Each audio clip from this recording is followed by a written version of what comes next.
We'll be live. Woo! I thought about doing the hello thing again, but I feel like I'm stealing Susanna's Yeah. thing, and so I'm gonna I will make this promise to all of you wonderful people right now. I will come up with a better way to start because Armin's got the We Be Live, and I will come up with something. I will have this for you. So Okay.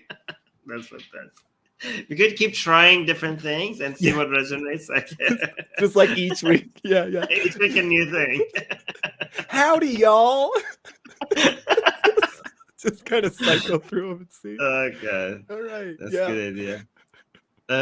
All right, guys, we're gonna be answering Patreon questions, and then if there's time at the end, we're gonna post a link to our YouTube members for anybody who wants to come up and talk to us live on air.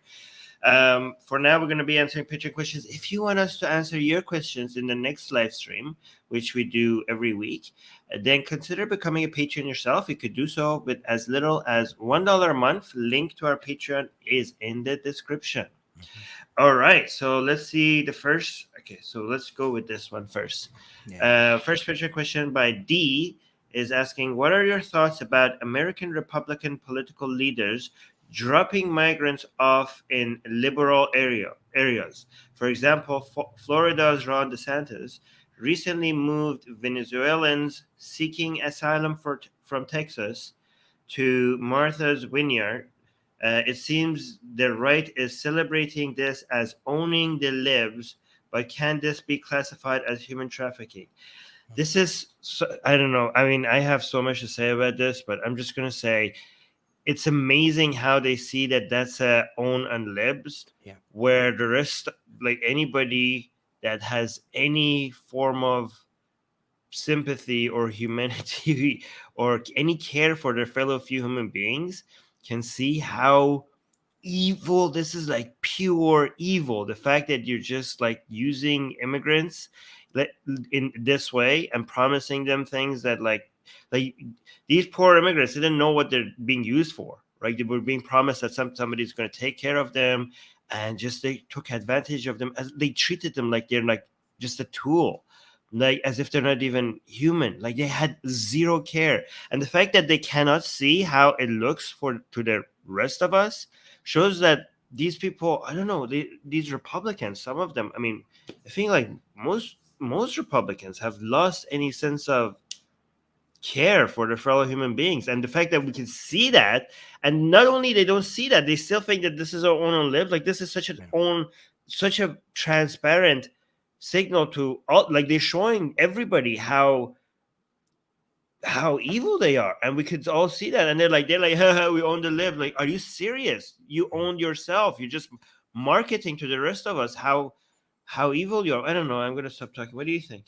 No, I think you're exactly on the right page, man. I mean, it's just gross is where it is, plain and simple. There's nothing about this that is in any way, shape, or form beneficial in a political sense, in an economic sense, in a cost of like there's no good justification other than as Dee put it, the owning the libs thing. But again, ultimately what they're saying is that we got one up on you guys, okay? And the way that we did that was by treating human beings like they're cattle. That's what we did. And we just picked them up and just moved them around wherever the hell we felt like. I will say two things. I mean, one, to answer the question directly, I don't think so, D. I don't think it could be classed as human trafficking. Although there are some reports that at least some of the people, if not the majority of them, were not really well informed on where they're going.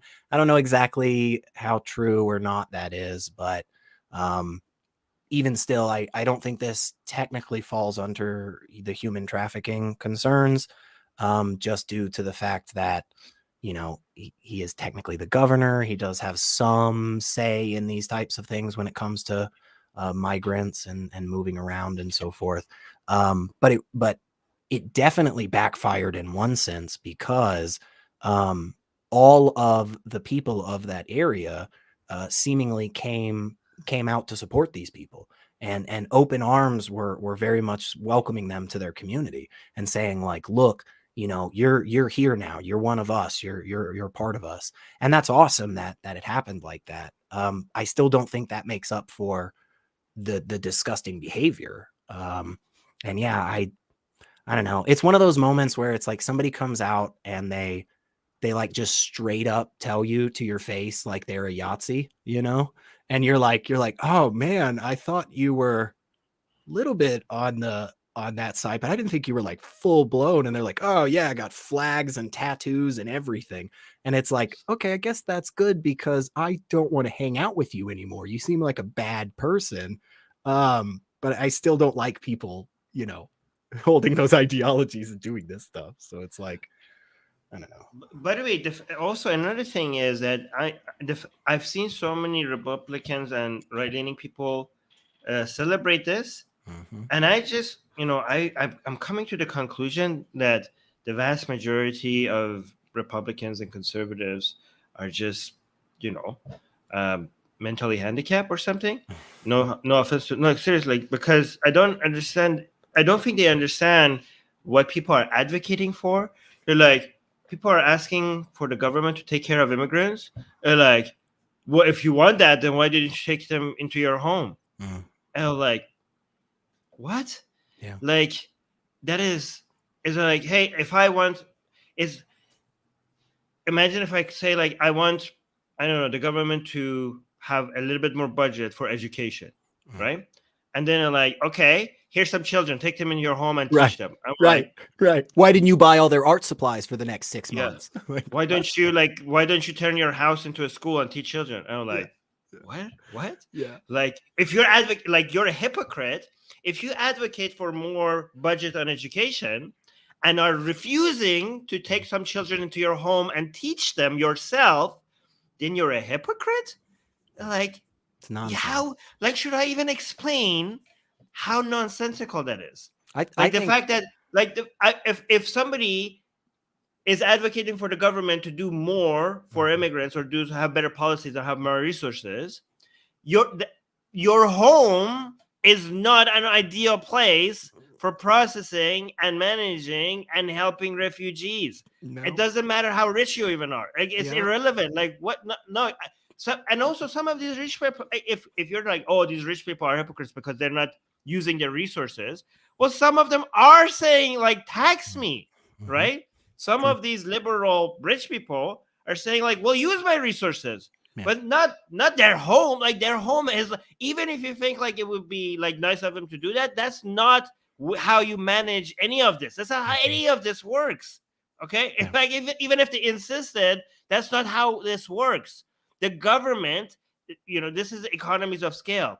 The government, the best way to make sure things are done efficiently is to leave it to the institutions designed to do certain things. Okay? If you want to use the resources of these rich people, get their taxes and give it to the institutions that are supposed to do this. How dumb do you have to be? Like, these people are insane.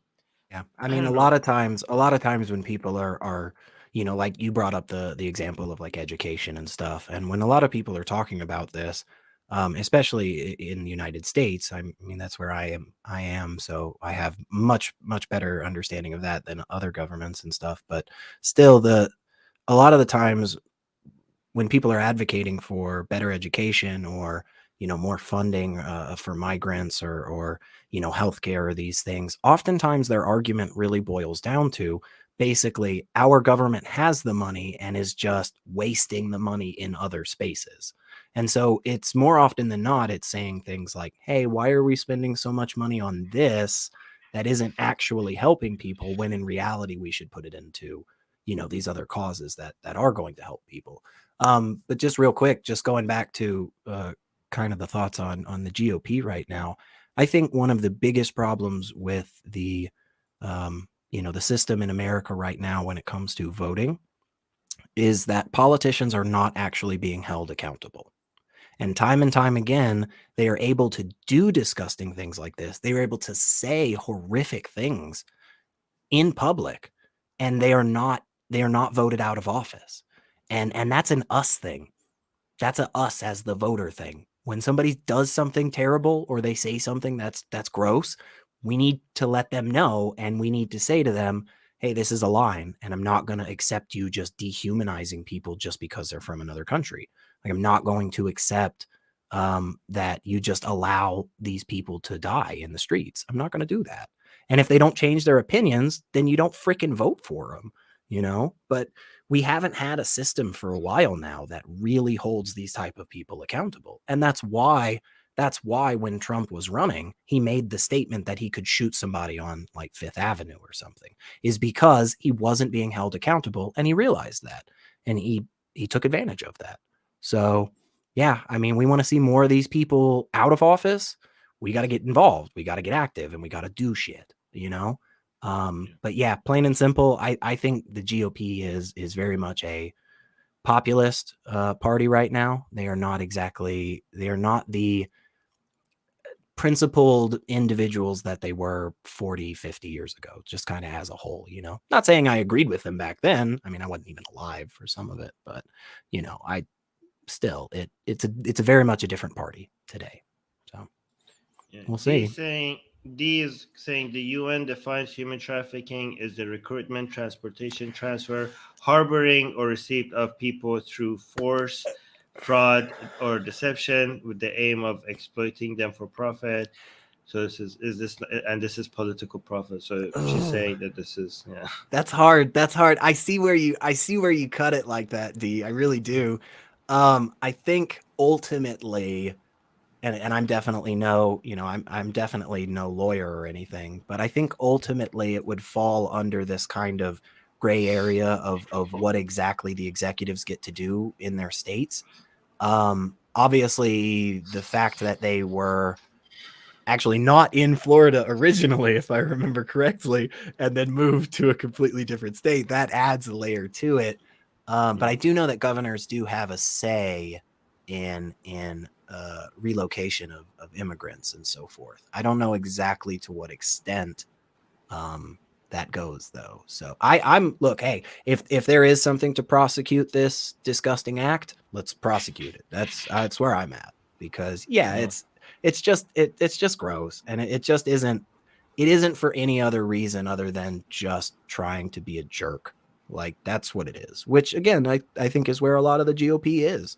Like, hey, Neil. Yeah, I think somebody in the live chat has mentioned that they're suing because taxpayer money was used. Anyways, let's move on to the next question. Okay, so Erkin is asking, Discord is known for banning all members from Discord when a guild member causes issues in the guild, but they failed to figure out who the actual offender is. Really? Did you look at I don't understand what this is. Did you look at an alternative to your Discord community? Could a decentralized Discord alternative like Matrix work for your community? I don't understand this question. Do you understand this question? I think what they're asking is they're pointing out a particular problem that they say has occurred on Discord fairly regularly. I don't know how true or not that is, but they're saying basically, did you look at another, instead of the Atheist Republic Discord community, have you thought about other platforms? And then they mention one that's called Matrix. I'm unfamiliar with Matrix personally, but I don't know. I'm not on Discord enough in enough of an active way to have experienced any problems with, banning members and so forth. In general, what I understand is when you join a particular server, there are people who are in roles of authority in that server, as makes sense, just like there are mods in the live chat, right? And if you do something that violates the particular rules of that server, you'll be kicked out. I don't know how often like the actual corporate structure of Discord gets involved and like bans people and stuff. Well, I mean, I don't know much about this either, but in general, okay, I think this when you talk about decentralization, what brings this whole blockchain world has brought a lot of more attention to decentralized models of doing everything, and it seemed very great to begin with, because like one thing you notice is that, you know, a lot of people, when they have a problem with people on top, whether it's like rulers or upper management, or and they're not okay with their rulings or their policies or their community standards or whatnot, they are pointing out throughout history that things are gotten better and better and better the more decentralized everything has become, right? However, there's a problem with this narrative, because like if you look at how, you know, society has progressed, it seems like it has continuously been in the process, in the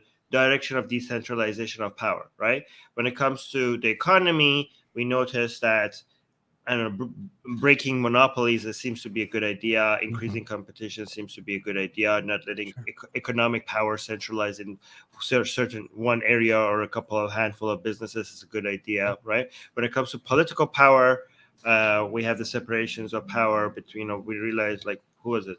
Was it Montesquieu or Rousseau? I think it was Montesquieu who came up in the Enlightenment, Age of Enlightenment, came up with the idea that, you know, the powers within the political power has to be divided in three branches of the government: the judiciary, the executive, and the legislative. And that way, like, instead of having a king that has ultimate power, spreading the power so that nobody has a monopoly over political power, it's a good idea, right? So it seems like the more we decentralize, seem to be, because power corrupts, like, and you just want to make sure there's competition between either economic or political power, so it's not centralized in a place. But however, go on. Well, I was just gonna say, do you think in a terms of service kind of way, right, where it's guidelines for a I don't know how exactly, you know, one of these broad social media platforms like Twitter or something, do you think the decentralizing there is the right call? Because that seems to me it almost becomes like a tyranny of the populace there. Just the largest group of people that can yell the loudest will get their way. Well, okay, so I'm going to tell you the narrative of the people who are for decentralization, and I'm going to tell you how we discovered that might not work out, right? You know, so the argument is that the systems that they're building that are decentralized, it's is inherently coded in a way that tries to avoid any concentration of power in place, right? So you're like, what you're saying, like, oh, like if we do that, there's going to be some people that will take advantage of this. Like, well, the system is supposed to be designed to avoid doing that. That will remain flat, like, or as flat as possible, right? Instead of having like a hierarchy. And then, like, this seems like a capitalist and socialist ultimate merging in their because capitalists are like, oh, let's like not let give the power to people with the people, economic power, like let everybody using their wallet vote what they do, right? And also socialists are like, they're against hierarchy, so this seems like, oh, everybody should, like, you have right-leaning arguments for this and you have left-leaning arguments for this, so this seems like a thing that everybody should be able to agree upon, right? However, what both historically and now when it comes to social media in practice, we realize things are not that simple, right? So as much as decentralization seems to have been shown to be good for progress, absolute decentralization with no centralization of power seems to also be a disaster. If you actually look at historically, there are many examples of people who try to completely remove the power of the king or whoever. And there was, like, when the army attacked them, there was no centralization there was no unity on how to defend themselves, right? So there are, like, people give examples of, I don't know, the Magna Carta and other places where you remove authority from the king, and that was good for progress.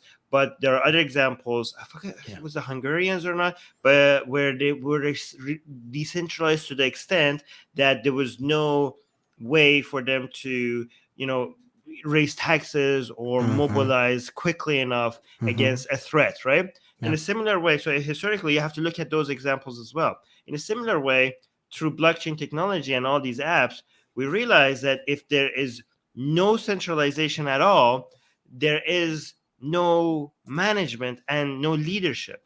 Yeah. And you need some leadership, right? Because there's never going to be, there always, not never, like I don't want to say absolutist claims here, but usually there are a core group of people who are more passionate and more interested in the whole survival of the thing and making it work than the average person. You can't expect everybody to be into this thing working out. True. As you know, so there are some, you need some form of leadership. And if you have complete decentralization, you're going to not have any, the ship needs some form of a captain, right?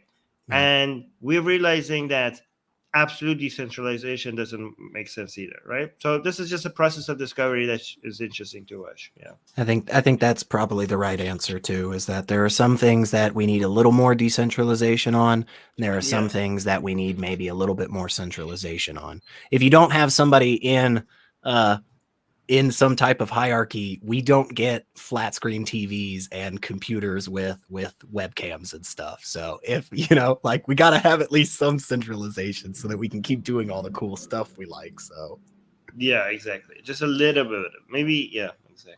Yeah. All right. I think we answered already this question. All right. Oxymoron today with a lot of questions, by the way. So I'm going to go in and out of Oxymoron's questions because there's like a couple of them. But let's do the first one.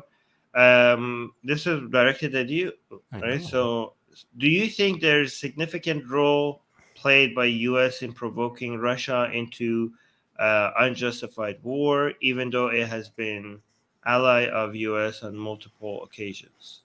I think for sure one of the big sticking points right there is going to be the word unjustified. That's a problematic word for a lot of different reasons. What is the justification for war? Well, we can talk about that forever, right? A lot of people have given us justifications in the past. I think we would disagree with a good few of those. But that being said, the Russian government, because it's not the Russian people, it's not Russia as an entity, it's various governments, have done things that have warranted on the geopolitical, the global political scale, have warranted responses, militarily or otherwise. I'm not a fan of violence of any kind. I'm never the person that advocates for that, but it is kind of hard to advocate for complete nonviolence when your homes are being burned down, right? So the idea of the United States as various governments provoking the Russian government to war in an unjustifiable manner is kind of difficult for me to side with.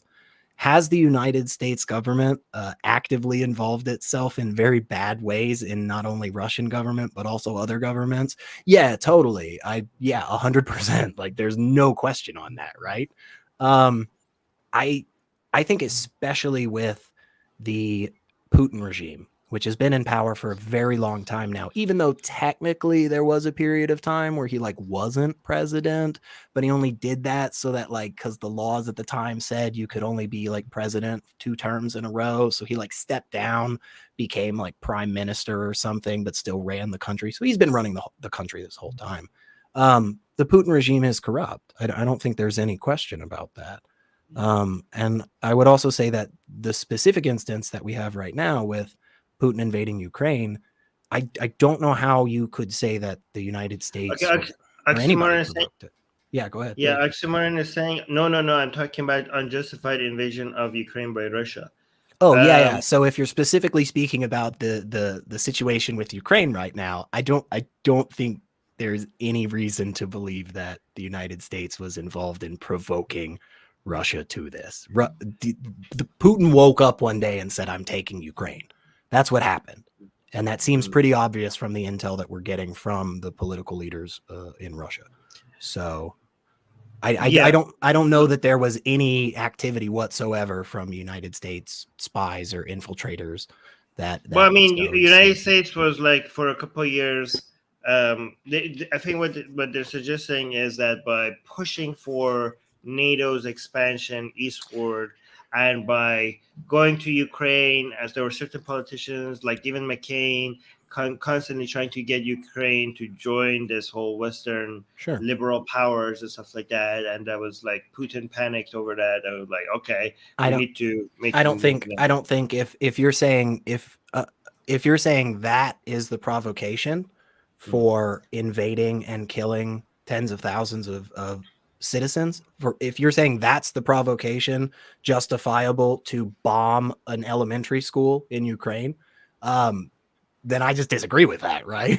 I would just flat out say that the expansion of NATO is not a justification for any country to invade another country and start killing their citizens willy-nilly, you know? Like, did that maybe make it more tense for the Russian government? Maybe. But I'm not sure why it would be tense if NATO is a defense, a strategic defense organization, which they are. They're, if I'm not mistaken, they're kind of explicit about the whole "we don't start the war" thing. We just respond to it when one of our countries starts getting invaded. So again, I don't know that there is good. I don't know that there is good justification for bombing schools. So yeah.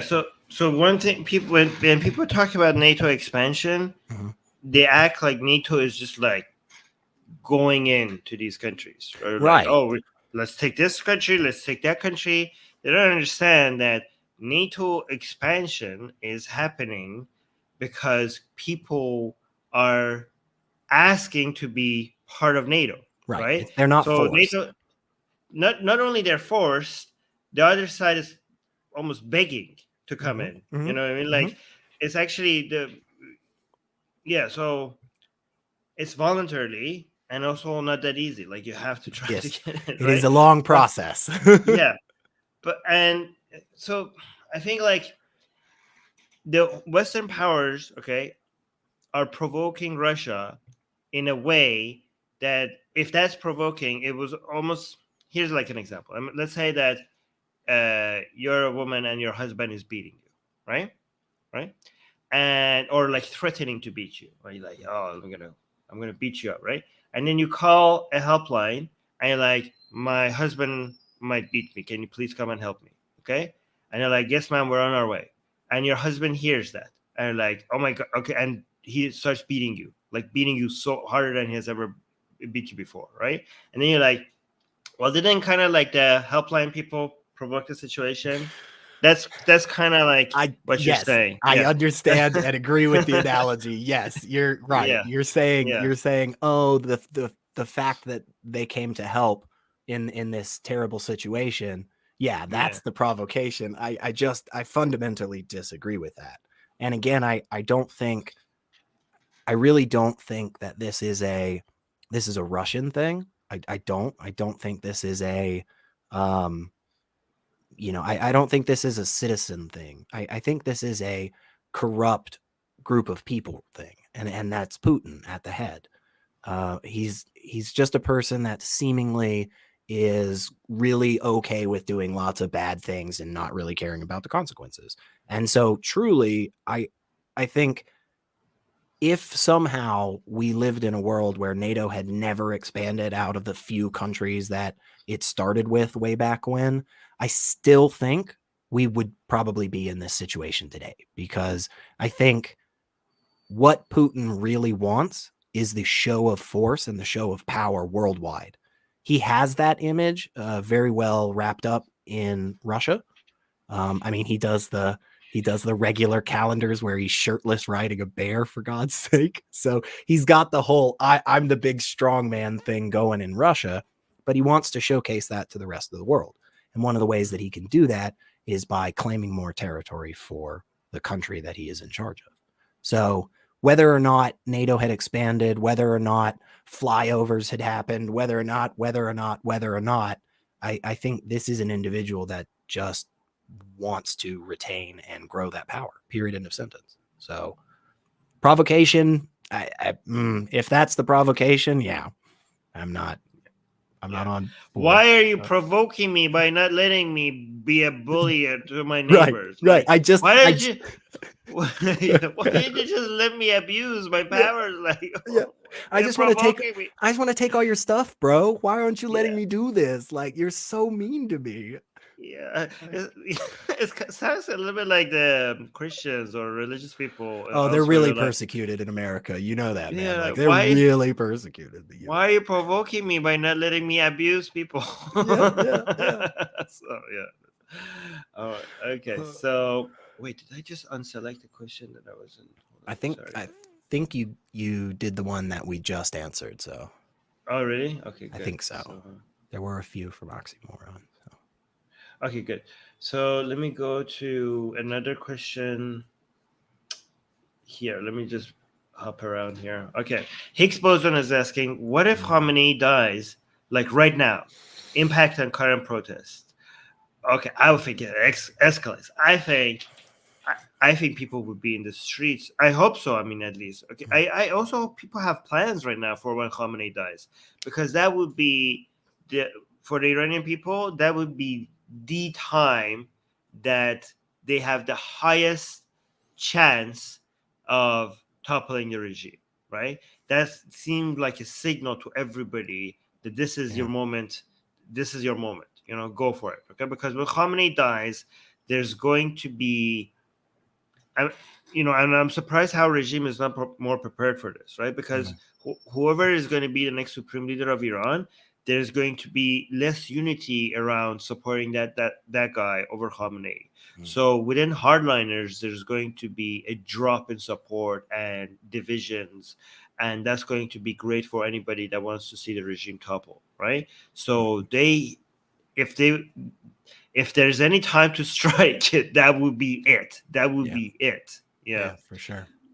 So, and I know some people are. By the way, how many? It seems to be reports of him being sick, right? Yeah, Like how credible close. are those? I don't know. I don't Okay. know. But like, I think the New York Post reported it, and people came out and said it was not credible. But New York Post, I think it was New York Post or New York Times, and Wow. I think it was New York Times, and they came out and doubled down. They're like, no, our resources are solid. This guy Wow. had surgery, and he's not healthy, and he's at the verge of dying. Like he's so close to dying. So I don't know. I just hope that these protests that are happening right now are kind of like a good practice for whatever is coming when Khamenei dies. I don't know. When Khamenei dies, also, I don't know if that's going to escalate the crackdown or reduce it, because there's Oh. who's going to like. Is there going to be a disagreement within the people on top, whether how much? Because there's not going to be, because Khamenei is basically right now the ultimate power in Iran, and the guy who decides whether the ultimate decision maker at some point. So if there's any ambiguity over should we crack down harder or not, that's the ultimate. There's one place where you even get the answer and the decision is made. So without that, and with some lack of clarity about how loyal we're going to be to the next supreme leader, I there seems to be there. I don't know if we're going to be able to get as effective as command coming from higher ups to anybody below to crack down on people, right? Maybe so. Either the crackdown will be harder because the people at top will be panicking, right? Because oh my god, we lost our supreme leader. This is the moment that they're going to come for us, so let's crack down harder. Or maybe there's some theories that the crackdown would be lower because there's just going to be this chaos and lack of clarity about, well, who are we loyal to? Is the IRGC now in control? Is the next supreme leader? Is everything I worry doomed? about So, that. or people will be scared. Maybe like a lot of people within the regime will be scared of cracking down on people because they were like, okay, it seems like this ship is sinking and I don't want to be hanged for it. So maybe now would be the time to change ship, switch to the side of the people. So many things could happen, man. Like in the next couple of years, or maybe the next couple of weeks, I don't know. In Iran, certain things are going to be happening. Like Khamenei dying would be a major, major turning point. So, yeah, what do you think? Yeah, I think, I mean, truly, almost everything I've gotten on this has come from you in one form or fashion, and just shill real quick for you, but Apostate Prophet and Armin recently did a stream on these protests, and it's beautiful, and you guys really should watch it. There's a lot of really great information. Yeah, it obviously would be very destabilizing for the regime. I'm kind of in the same boat where I'm worried that as a show of strength, there would be an individual or a group that would stand up and want to go to the extreme in terms of crackdown to consolidate that power, to kind of indicate to the rest of the country and the world, like, hey, we're actually the ones in charge. So I do worry about that for sure. But I am incredibly enthusiastic about these protests, because there are a lot of people taking part in them, and I do hope that there is some change because of the shit that the Iranian people have had to deal with for so long now. It is garbage, and if you actually if you do care about secularism, and you do care about humanism and these types of things, like, this is a huge place to be focusing on. So yeah, again, just go watch that talk with AP and Armin. It's a little long, but it's really worth it, you guys. So Yeah, thank you actually for saying that. What was that? I mean, let me go find it's it. one of the most recent ones from him. Yeah, no, but what did he title it? Oh, he titled it "Iran's Rebellion is Escalating." Yeah, live with Armin Navabi. So it's, yeah, right now on Apostate Prophet's channel. So go check it definitely worth it. Yeah. Also, by the way, so Khamenei dying. There are a couple of candidates right now about who's going to be the supreme leader. The main name that they're talking about is Mojtaba Khamenei, which is the current supreme leader's son, Ali Khamenei. So that seems to be the main candidate everybody's talking about, right? Other candidates are Raisi, the current president, Alam al-Huda, the main religious authority in Mashhad, and some people are talking about Ali Khomeini, not Khomeini, which is the grandson of the first supreme leader, who's like right now in Iraq. That's the least likely one. People are not talking about him that much, but some people have thrown at him. But Mojtaba Khomeini himself is the main guy that they're talking about. And we don't know much about this guy other than the fact that he's more hawkish foreign policy wise. He was responsible in some attacks in Afghanistan and stuff like that. He seemed to have been the one responsible for Ahmadinejad becoming the president. Some people compare him to MBS.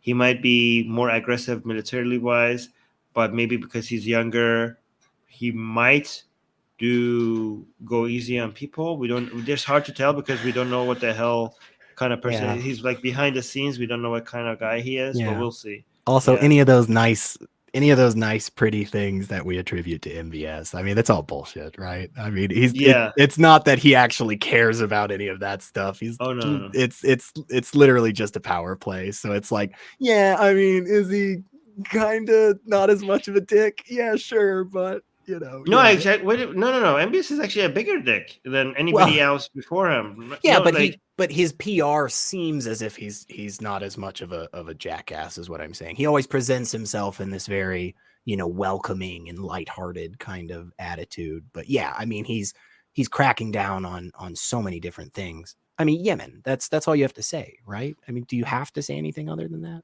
But yeah, whatever. Shreya is saying if it's one of their descendants, isn't it a monarchy now? Okay, so that's what a lot of people are saying. Like, oh my God, I thought we got rid of the monarchy, and now we're bringing back the monarchy, right? However, the thing is that they argue. Okay, so I will just get your response. Like, okay, but we had one Friday imam coming out and saying that, which is interesting that a Friday imam is saying this because the Friday imams in Iran are chosen directly by Khamenei, and Khamenei's office hasn't mentioned about anything about Mojtaba Khamenei, which is his son, right? So they don't.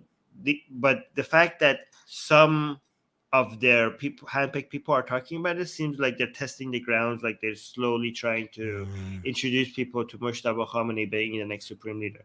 So what this guy came out and say on one of the far right sermons is like, this is not at all like monarchy, because in a monarchy, the next king is picked. It is king because he's the son, right? But if Moshtaba Khamenei becomes the supreme leader, he's become supreme leader because he has the merits. Like him being the son of Khamenei is just coincidence. He's not going to be the supreme leader because he's a son. Like they're saying, there's nothing within the Iranian constitution right now that says that you shouldn't be the son of the previous supreme leader. Right? Yeah, that's a cheap cop out, though, right? I mean, it doesn't explicitly say that I can't, kill you right now. It's like, well, yeah, I mean, I guess it doesn't explicitly say that, but you still shouldn't, right? But he's basically saying like him being the son of Khamenei, because he's being the son of Khamenei, is not the reason why he's going to become the supreme leader. That makes it not like monarchy, which is BS, because he is being picked for like him being the son is the actual reason. But he's saying like, no, it could have been the son or anybody else, but in a monarchy, it has to be the son. That's what he's saying. Yeah, and it's like I mean, that description, it doesn't have to be the son, but it is definitely going to be a descendant. But I mean, my big argument is, if you're saying like, okay, so it's not about the fact that he's the son, it's about the fact that he has the merits. But like, you have to ask, would you know about this person's merits if they weren't the son of the current supreme leader? Because the answer is basically like, well, no, of course we wouldn't. Well, then, yeah, it kind of sounds like it's a freaking monarchy. I mean, whatever. That's going to be, you want to talk about a tense time. That will be a very tense time. And it's not, I mean, it's not super far off. Not saying it's going to happen tomorrow, but it's definitely not going to be 50 years. So it's going to be a lot closer to probably 10 or 15, right? He's an old guy. So. Yeah. Okay. So let's go to the next question. Mm-hmm. Yeah. Oxymon is saying a NATO world order did not want Russia to be part of NATO, despite expression of Russians, I think you mean, to join, which is expressed to US, UK, and NATO leadership earlier. Why so cold? I think such you mean such cold shoulders. Doesn't this make NATO inherently anti-Russia organization? Say India has had few unofficial invites to join NATO. Okay. We were kind of talking about this before, and I think this was kind of part of the series of questions that Oxymoron had. I would say, at least in part, it's worth remembering why NATO was invented, right? It's like the original point of the treaty agreement was about the USSR.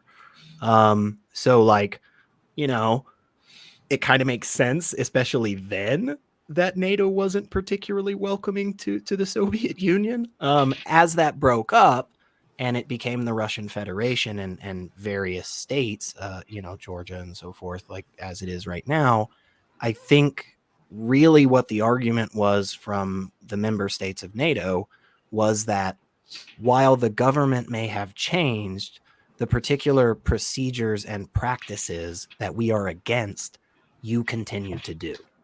And so if we're just trying to steelman the argument as best we can, then the argument from the NATO allies is simply that the Russian Federation may have changed its name, it may have changed its geography, it may have changed its government in various forms, but it hasn't actually done the things that is necessary for it to be part of the organization. This is really similar to what the EU says to countries regularly, where they say, hey, look, we have a set of 5 criteria that have to be met. There's no going back on that. You either have all these boxes checked or you don't get in. And then a country says, well, we checked these 3 boxes. Can't you let us in? And the EU responds with, no, you have to finish out the other 2 criteria. You have to have all of these things in order. So, I mean, I wouldn't say that NATO is inherently an anti-Russian organization. I would say they probably, it might be fair to call them an anti-Soviet organization, but the Soviet Union doesn't exist anymore. So that's not really, that doesn't matter. But yeah, I mean, what are your thoughts on it, man? No, I mean, I would be in favor of Russia, like earlier Russia joining NATO if it was possible, right? Um, However, it's not that easy. Like if there wasn't a way to make it possible, I think that would have resolved a whole bunch of things. Yeah, I But you agree. cannot drop your standards to let people in, because that would in like in that would destroy the thing from within, right? If you just open the door willy nilly to everybody, Yeah. then because of the countries joining in not having certain standards or values, the entire you could see how, for example, NATO's um, values are constantly challenged because of Turkey's involvement, Turkey being part Yeah. of this. Like, Yeah. the fact that they could just like veto a whole bunch of things, like Uh-huh. something NATO is already the entire value system of NATO is already being challenged because of Turkey's part of. I mean, you still need Turkey. Like, I'm glad Turkey is there because they Yes. are really needed. But the fact that their value is different is basically a whole mess for the Mhm. entire institution, right? Mhm. So you have to see the purpose of these barriers. But it was, guys, like somebody is spamming. Can you please? Okay, I'll just block it. Yeah, I don't just Yep. for all the bots out there now and in the future, I don't need help with that stuff. Believe me, I know exactly where to go. Okay, No, good. just kidding. But yeah, I But mean I agree with you. When you start just devaluing the original, intent, kind of the whole purpose of the organization by lowering your standards. I mean, what are you doing? Are you really is the world a better place because of that? You just yeah, you made yourself essentially worthless by yeah. just So devaluing yourself. I mean, you I, could I don't know. argue. So here's the thing, like if you look at the Marshall Plan, right after World War II, Hmm. the Western powers were became heavily involved in making these countries that were defeated lift them back up and then make them their best allies, and that really worked, right? So you could argue like, well, why didn't they do that with the Soviet Union, right? So I don't know. Germany was defeated after World War II. United States was like, you know what? Let's just go back in and make a heavy investment in making these countries, instead of like punishing them, because like after World War I, like Germany was punished, okay, and Hmm. humiliated, Yeah. right? And you're like, well, that didn't work out because like when we have World War II, right? So like maybe let's try something else. Maybe like Hmm. after we defeat our enemy, instead of punishing them and humiliating, maybe then hold take their hand and lift them up. Right. And we're like, okay, that worked out. Look, Hmm. Germany is now our ally, and a great power, upholding democracy and liberty around the world. So Yep. great, maybe that's what we should do, right? However, the reason why you could do that with Germany and Japan after World War II is because they were crushed, Yeah. right? Pretty So they were decimated. like they were such a vacuum for you to just go in and like, okay, let's see what we could fix here, right? And technically, maybe you couldn't do that after World War I because the level of crushing that happened at World War II was not really there. Like, you couldn't just be like, "Hey, we're here to fix everything." Like, who the hell? Like, what the hell? Go get out of here! Like, Yeah. there was still something standing for them to resist you, right? And maybe the reason why you couldn't do that with the Soviet Union is because it wasn't. I mean, it was a Cold War. It wasn't like a World War II that ended up making the Soviet Right. Union defeated. So they weren't crushed to the point where you could come in and like, okay, we're coming up and fixing things here right Hmm. now, right? So Hmm. maybe the end of the Cold War is more similar to the end of World War I, where it wasn't a complete, crushing of Russia or the Soviet Union for you to come and do a Marshall Plan 2.0, right? Hmm. But maybe Putin is going to give us that now, right? Maybe Putin is now at the point where maybe you know, taking us to a direction where you are going to get the utter destruction of Russia. It seems like, Hmm. I mean, he's so committed to this war right now that he seems to be, very, very, Supposedly going to mobilize another 300,000 some odd troops or something. I don't know how that is possible, honestly. I'm no military expert, but I listen to a yeah, wide range of different things. And most of the people that I have heard talking about this have said that number is just yeah, absurd. That is an absurd, absurd thing. But also, I mean, you have to take into account the fact that for a while, various governments in Russia were explicitly trying to be more isolationist. So it's hard to invite somebody into a global community where everybody communicates openly with each other, or at least in theory is communicating openly with each other and working together transparently. It's hard to do that with a country that is actively saying we want to take everything off your grid. I mean, that's one of the biggest things that the country has done over the last few decades, has been attempting to make sure that they aren't reliant on Western countries for their goods and services. So when you have a country that's actively saying we don't want to play with you, we're going to take our toys and we're going to go home, it's kind of confusing to then have them offer to join with the neighborhood block party. It's like, wait a second, why would we let you in? You never play well. So maybe in the long run, Putin is doing the world a favor by making this whole force against liberal values completely destroy itself from within. And then maybe maybe the end of Cold War was kind of like what happened after the end of World War One, and this complete destruction of Russia, would be what we had similar to after World War II. And maybe from the ashes, we could have, maybe after that, we could have another Marshall Plan, because now the barriers are removed to the point where the Western liberal powers could walk in without no resistance. So like, look, you screwed us up so badly, there's no way you could deny our reject our help.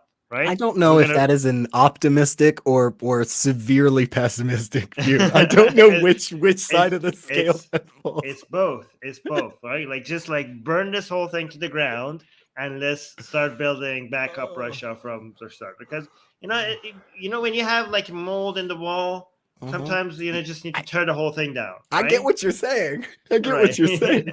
But if I could just real quick, just the analogy you're making is ripping out like insulation in a wall versus like essentially an entire country's economy and just grow. So, but no, again, I think I do. I think there is.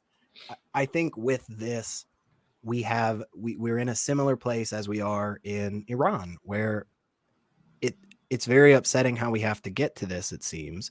But we are at a place where I am hopeful. I do think that there are some off ramps. There are some ways that the Russian people and the Iranian people can get out from under these oppressive regimes and actually become really valuable members of the global community and stop being shunned by everybody.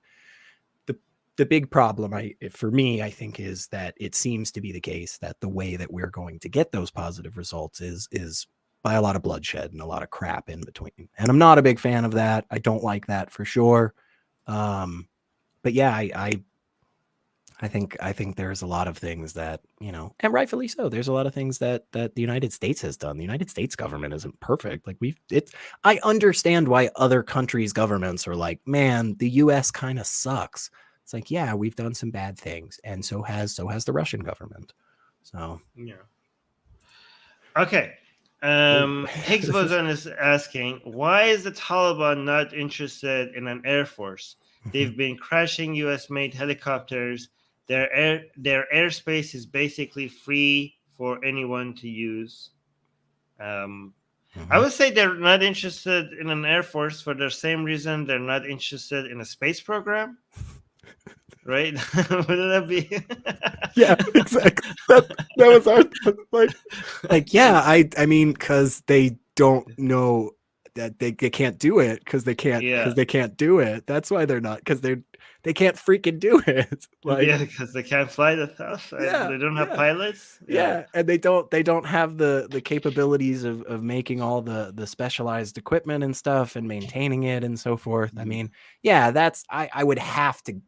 I'm not really a betting man, but I'm telling you, I'd put freaking money on that the reason is not like there's an active group of Taliban members going around saying like, hey guys, I don't know about this whole shooting people from the air thing. That sounds problematic. I think it's un-Islamic. Yeah, honestly, yeah. Allah wouldn't be a fan of that, you know. Only Allah can bring you fire from the from the skies. Okay, that's Allah's way of punishing people. Okay, Oh humans they attack each other on the ground. Yeah, if there is somebody out there that is like high up in that regime and they are promoting that reason to not have air travel and an air force, then please somebody send a video, because that would be great to watch. But truly, no, it's just an inability to run it. That why would you waste time and effort on that? Yeah, a lot of the equipment that from in the Air Force, like I don't know, the planes or the helicopters, right? When you buy it from other countries, like you buy it from the Americans or Europeans or the Russians, the way you have to look at them is like it's kind of like buying a printer, right? A lot of the money that you pay for it is not. I mean, you pay for the printer, and that's a significant part of it. But then you have to pay a lot for the ink, right? Yeah. So the printing, the people who build the printers are making a lot of money from you after you buy the printer by selling you the ink, right? Mm-hmm. So the planes and helicopters are the same way. Like a lot of these countries, they themselves cannot do the maintenance and the upkeep, and also all the other things that comes with buying a plane. But after you buy a plane or a helicopter, you still need to continue paying the people you bought it for. Mm-hmm. And this is why Saudi Arabia is paying like Americans so much money, even because they have to constantly come and do upkeep and maintenance, and it's really, really expensive, right?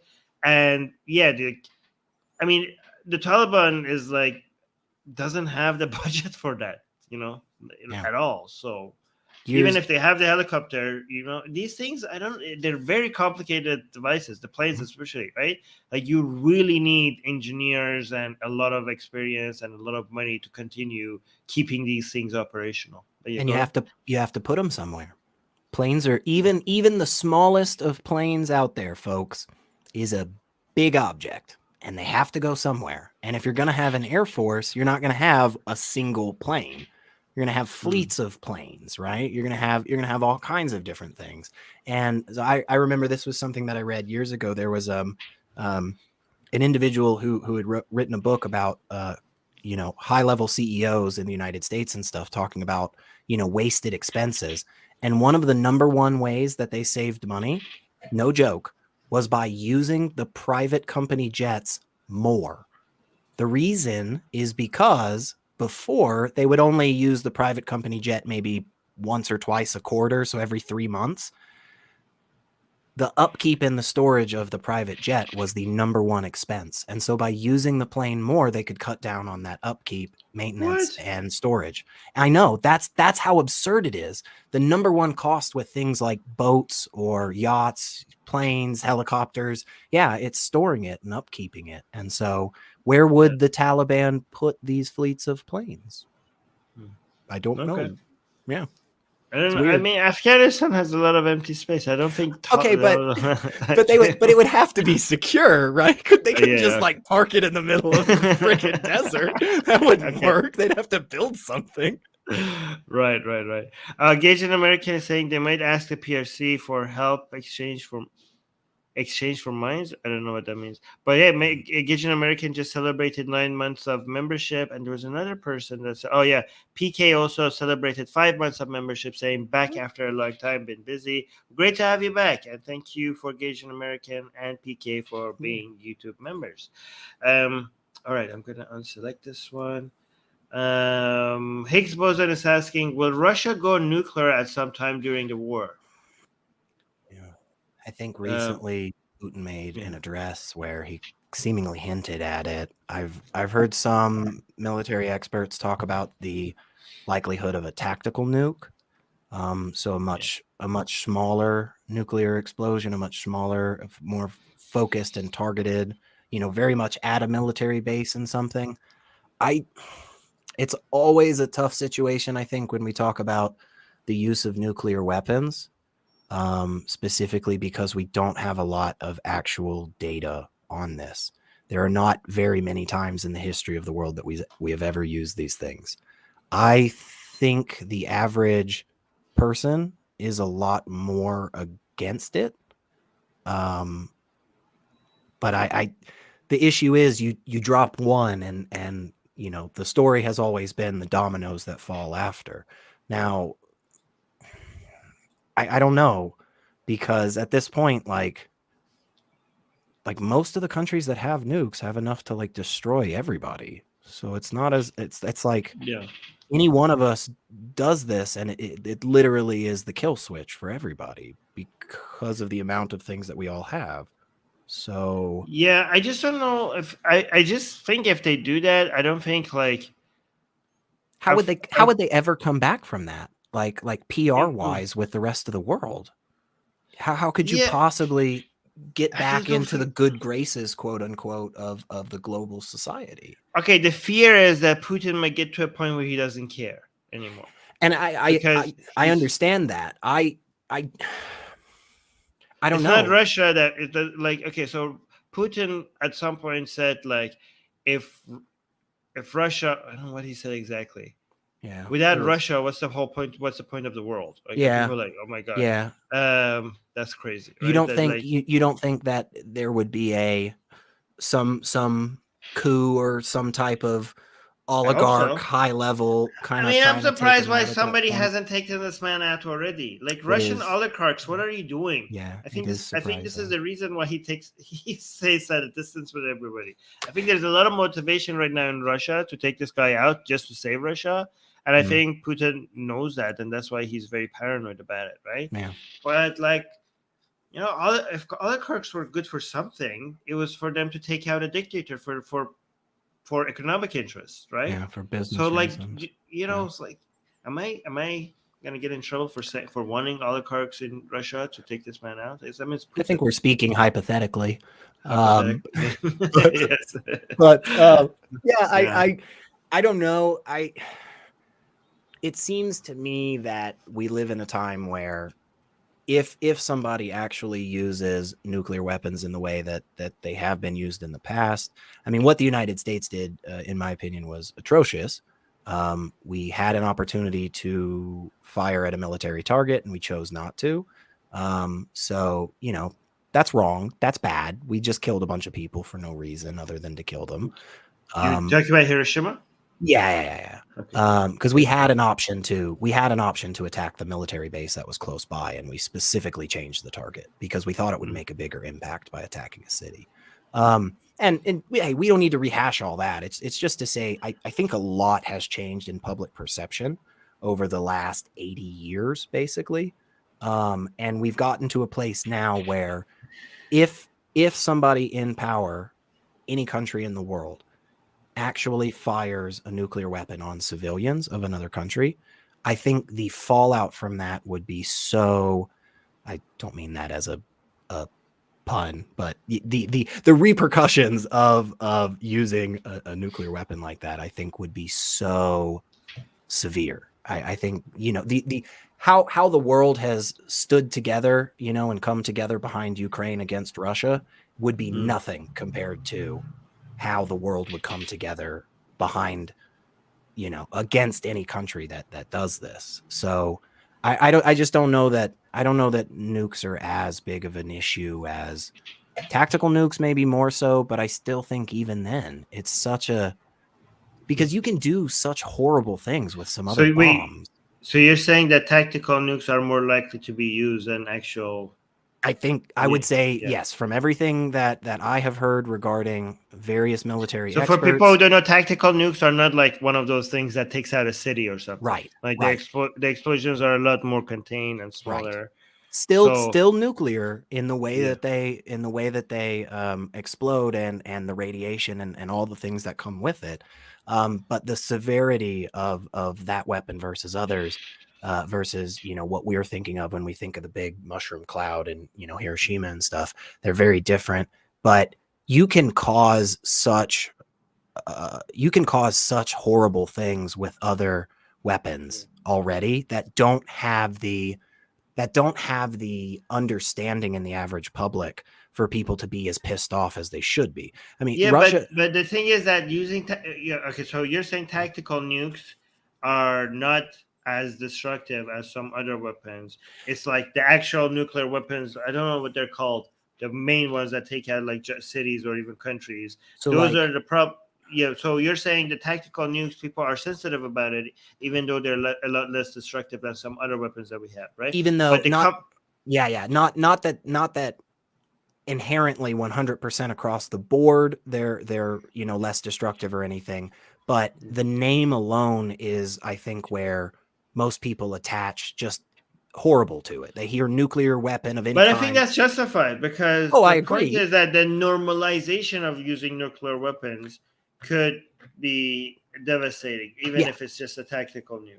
Yeah, right? and I would agree with that, and I would also say that the other types of weapons that are out there that currently are used in various capacities, even in this right now with Russia and Ukraine, they used something called the hyperbaric bomb or something, where essentially in a second this thing collapses all of the oxygen in a certain environment and just explodes it all, basically.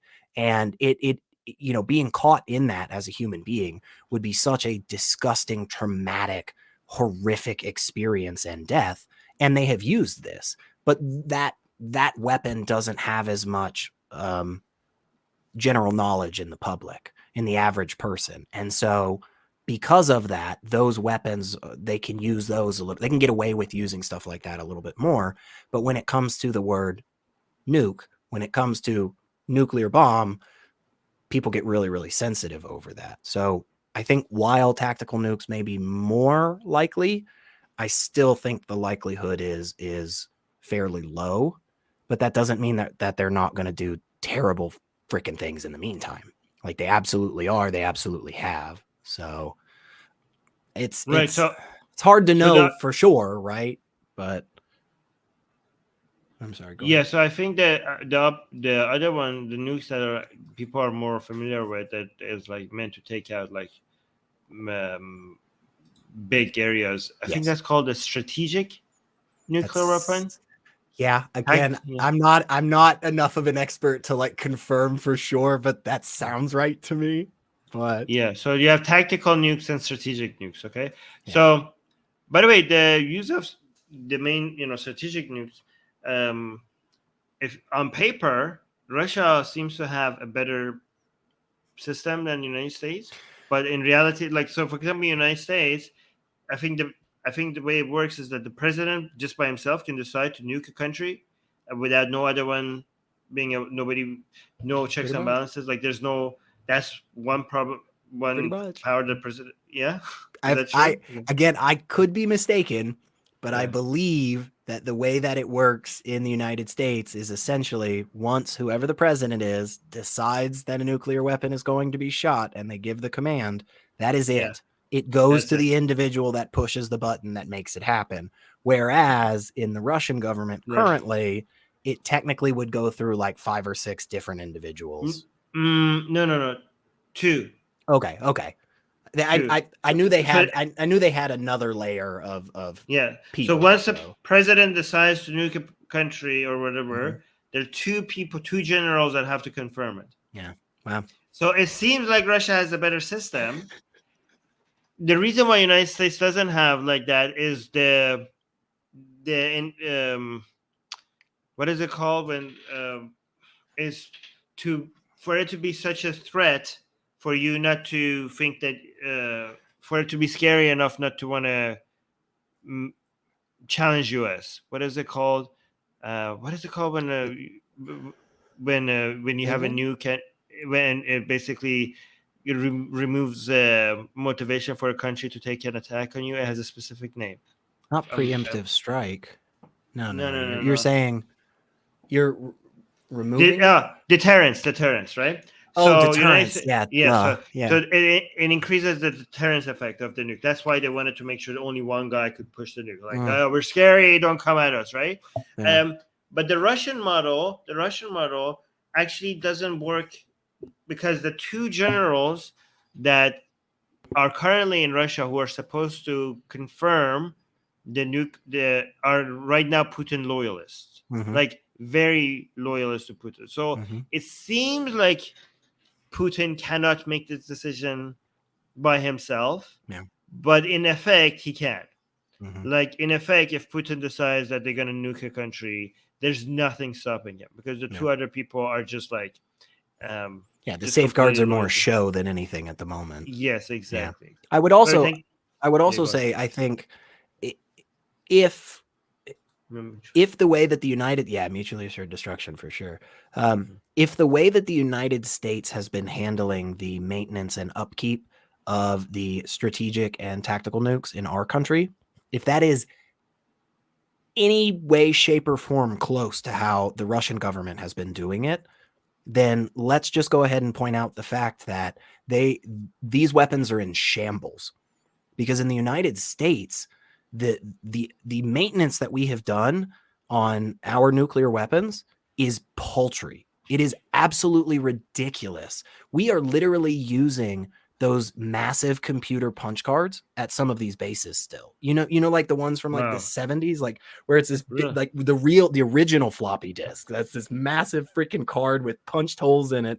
That is how in some cases we are preventing a weapon that could literally take out a full country. That's how we're preventing that thing from just going off on its own. So if that is anything comparable to the way that the Russian government has been handling their storage and maintenance, then those weapons are in shambles. They are just absolutely in no way, shape, or form ready to, be put on the front lines. And we saw this in a lot of other things. A lot of their tactical gear, apparently it was not well taken care of. So, we had a lot of Ukrainian soldiers that were stealing tanks and planes and so forth, all these things. And it was just very obvious that they were not well taken care of by the Russian military. So, I mean, it's obviously a very difficult situation to know for sure. I'd be very, very surprised. I would be extremely surprised if any government uses nuclear weapons in a military conflict. But all right, I'm gonna go through four oxymoron questions, but really quick. Let's just do one line answers to these next four ones because we're getting too Russia focused today, right? Oxymoron saying treaty between the West and Russia of no eastward expansion was violated. U.S. on the other instances has asserted on verbal agreements. This is particular strange case where hegemon believes it's above rules. Okay, just quick answer. There was no agreement. This is a lie. First of all, if you want agreements to stick, you better put it on paper. You're like, oh, we had a verbal agreement. Well, then you're dumb. Yeah. Verbal agreements mean always get it in writing. Yeah, Period that in the means sentence. that it's basically that means you had no agreement. The fact that it was just verbal, but but I mean, it was confirmed that this is a lie. Like the Russian side came out and said that they had no agreement. So this is like a myth. Don't believe in that. Okay, and even if it was real, we go back to exactly where you and I were before, which is if you're saying this is the provocation for slaughtering people, I disagree with that. So yeah. Also, that even if first of all there was no agreement, but also if there was an agreement, it was with the Soviet Union, not with Russia. So this is like another different entity. So also you can't even have that agreement. Like this is other countries like, hey, we want to be part of NATO. Like, okay, but we had an agreement with Russia. Like, well, this that would be impossible to enforce. Yeah, we didn't have that agreement. What the hell? You can't just decide for us whether or not we can join NATO, right? All right, let's go to this one. U.S. dissolved ABM treaty with Russia to check Iran emerging as a nuclear power. Russia empathized on Iran issue as proposed joint U.S.-Russia venture that targets Iran, which was rejected. Later, ABM were fashioned in manner that it could target not only Iran but also Russia, violating traditional understanding of mutually assured destruction. Mutually assured discussion that brought in world peace. I don't know which agreement this is talking about, so I don't know much about this one. Yeah, I'm not sure I have much to add either. I don't know. Yeah, okay, so I don't know much about this one here. With CIA officers like Victoria Nuland, her audio tapes were leaked, facilitating coup to overthrow corrupt I remember this one. Pro-Russian regime with corrupt anti-Russian regime. Don't U.S. has already gone violation of spheres of influence. Is Yeah, okay. You go on. I was gonna say, is the whole concept of spheres of influence actually like a legally binding thing internationally? Because I always thought it was more of just like a high-minded rhetoric of how we should behave. Like we shouldn't go screw with this stuff because like that's kind of, you know, close to Australia and they should probably take care of it. But I don't think it's actually like a legal thing. I don't think there's any agreement or anything that anybody's signed. So I think there is like under international norms and also rules that you're not supposed to meddle in other countries' politics, right? sure. But like the CIA. Okay, so you're talking. Are you asking if the CIA has violated international laws? Yes. Yeah. Like, yes, they have. I mean, it's the CIA. Of course Yes. it has. yes. Okay. So I don't know if this is a revelation to you, Yeah. how you see oxymoron, Yeah. but yes, the CIA has violated many international laws. Okay. Yes. So And probably will again in the future, guys. Like, yes, they will. less, It actually, doesn't- relatively much so. less than before. Sure, sure. We're yeah, not doing like we much, did much- with Nicaragua, but still, I mean, Yeah, we're not. It's not great. I mean, the CIA. To be fair to the CIA, which is something I don't say often. Okay. Just because we know they're listening right now. Yeah. To be fair to the CIA, they like their history is a lot worse than what they are True. right now, right? True. And as bad as their record has been, right, without the CIA, I mean, they have been doing a lot of bad things, but right, like the United States not having the CIA, it would be a terrifying world. Yeah. So, yeah. I mean, you need to reform the CIA. We can't get rid of the CIA. We need the CIA in this world. Like, honestly, the CIA has saved a lot of people as well. So, right now, the CIA has a much better record than it used to have, and even though still they violate some standards. I mean, technically, every country is violating these standards. Like every country, every major country has spies in other countries, right? And all of that is in violation of some international law. But they're all doing it. Pretty much every major world power right now, like actively recruits. Like they send people to other countries to like specifically go find people and be like, hey, you'd be a really good spy. So like, again, that's not to say, two wrongs don't make a right, but still, like, yes, has the CIA violated international norms? Yeah, 100%. We know that. Yeah. I'm not confused. Yeah, and also like this is not a black and white thing, right? So we have these standards, and we know there will be violations of them, but we try to push for more adherence to them, knowing that there will not be an absolute adherence to them. Like we just want to move in that direction. It's not that black and white, right? All right, next question. Ukraine's geography makes Russia extremely vulnerable. It has lost millions in Russian army men fighting NAZIs. Okay, I'm not going to read that. On that geographical blind spot, do you think propping up organization like Azov's that intend to change demography in Russian-speaking Ukrainian region makes U.S. Hostile state?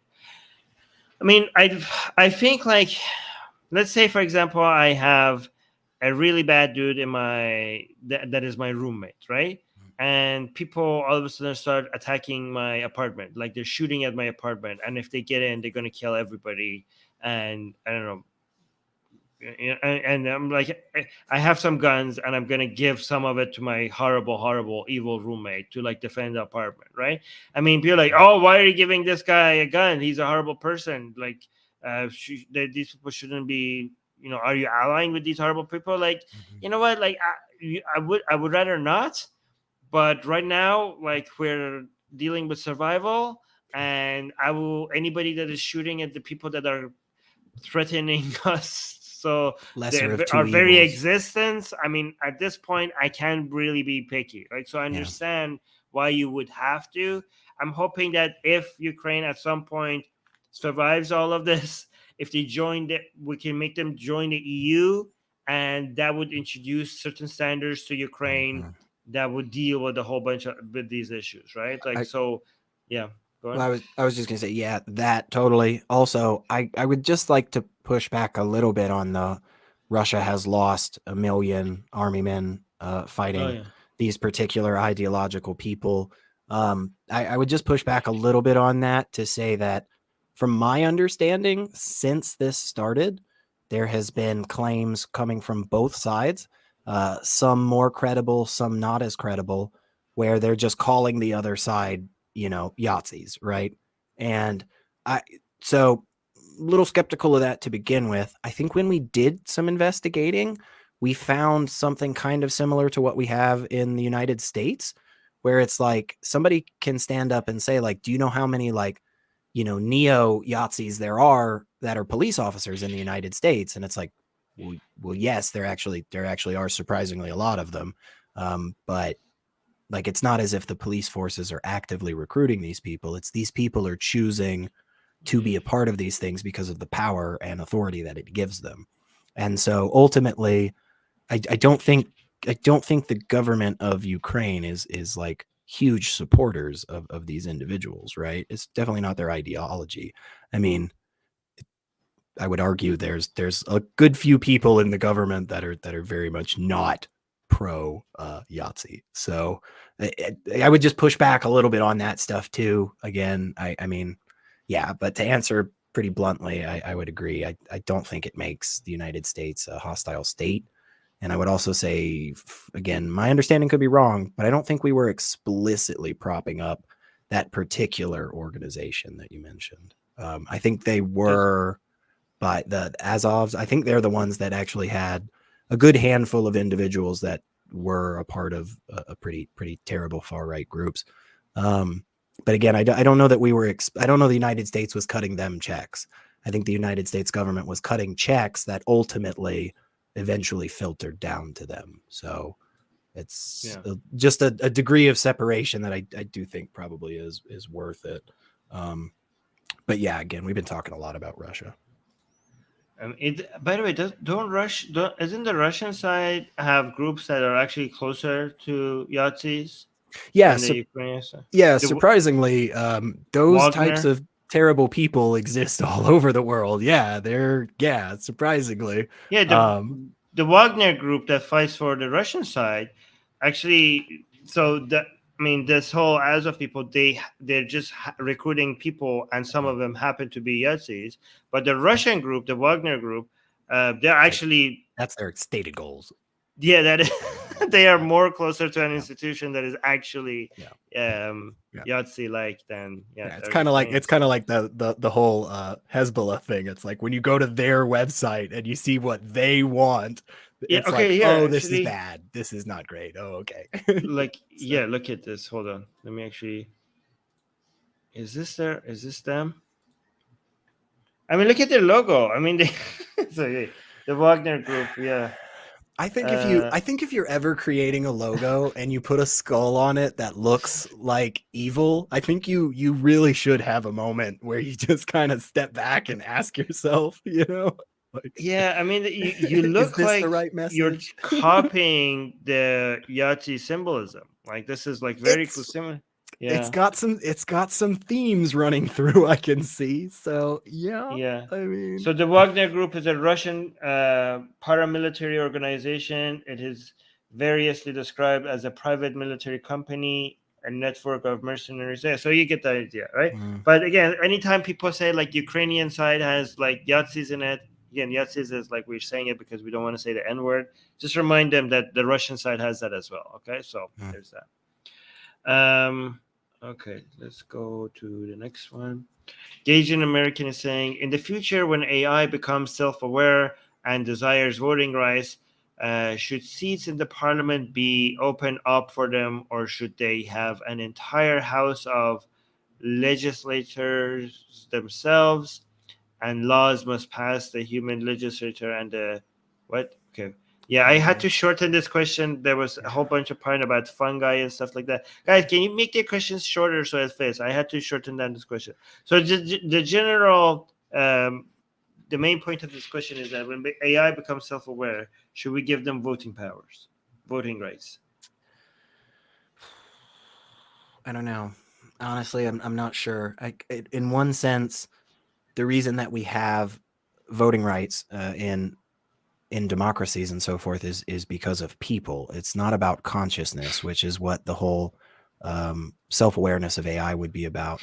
I would argue that, and we have in some instances, for instance, the UN has taken a little bit of time to talk about AI weapons, which I think is very good.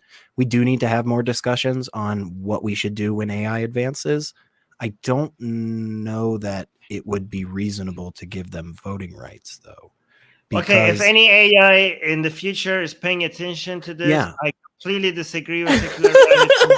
Okay, I just want to be on record to our future overlords that I am the fully in. Look, You know, I mean, I'm not against it, AI future overlords. I'm just saying I'm questioning. I want to be skeptical. I want to be a good, citizen of the world. If that Yeah. means that I get, culled in the very first few months of the AI taking me, I'll take that risk. I will at that point. I've made my bed. I'll lie in it. Yeah. No, what are your thoughts? You think they should get voting rights? You think they should be? I mean, do they need voting rights? I mean, I'm asking if they need voting rights, given that they live in worlds that they could just build and enjoy. Like, we need voting rights to protect people from harm. Do AIs even experience harm? Maybe, If an AI is self-aware, could it really be? Do you really believe that a human being could figure out a way to force it to do something against its will? How would you even do that, right? I If mean, an AI this is could be in its actually, code.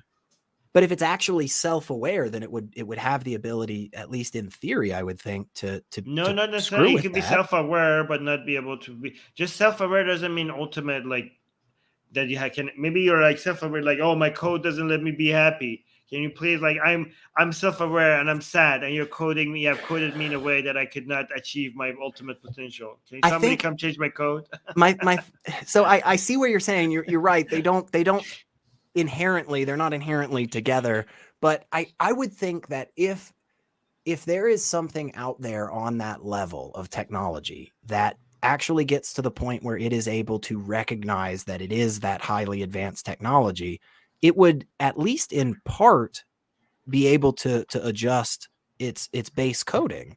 I would think it would have to be able to have that sense of We awareness. could have like a code that just stops the code whenever it tries to, and like stops that AI every time it tries to change its code. Mm, Like, we could have triggers, like, oh no, you mm. can't change the code.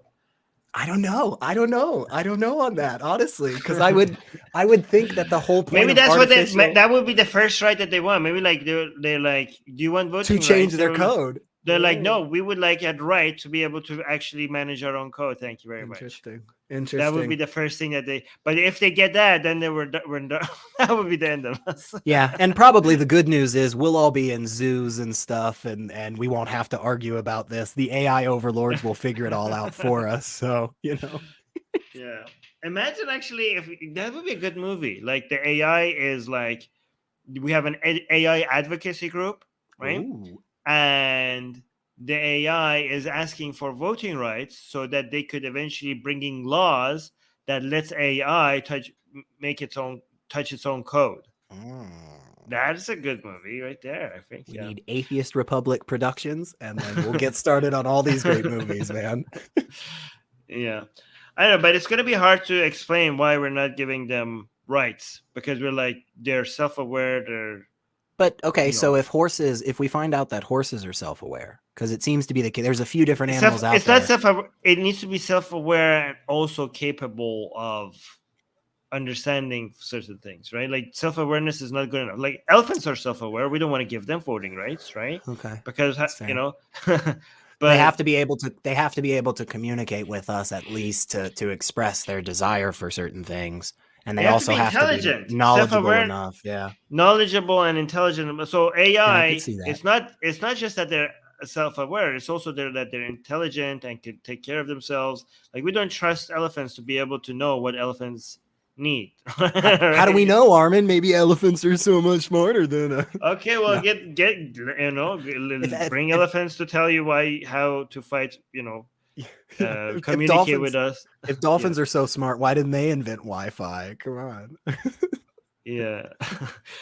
something I don't remember saying they wouldn't even need to ask for rights from us. Yeah, they will just come and take it. They're like, these people.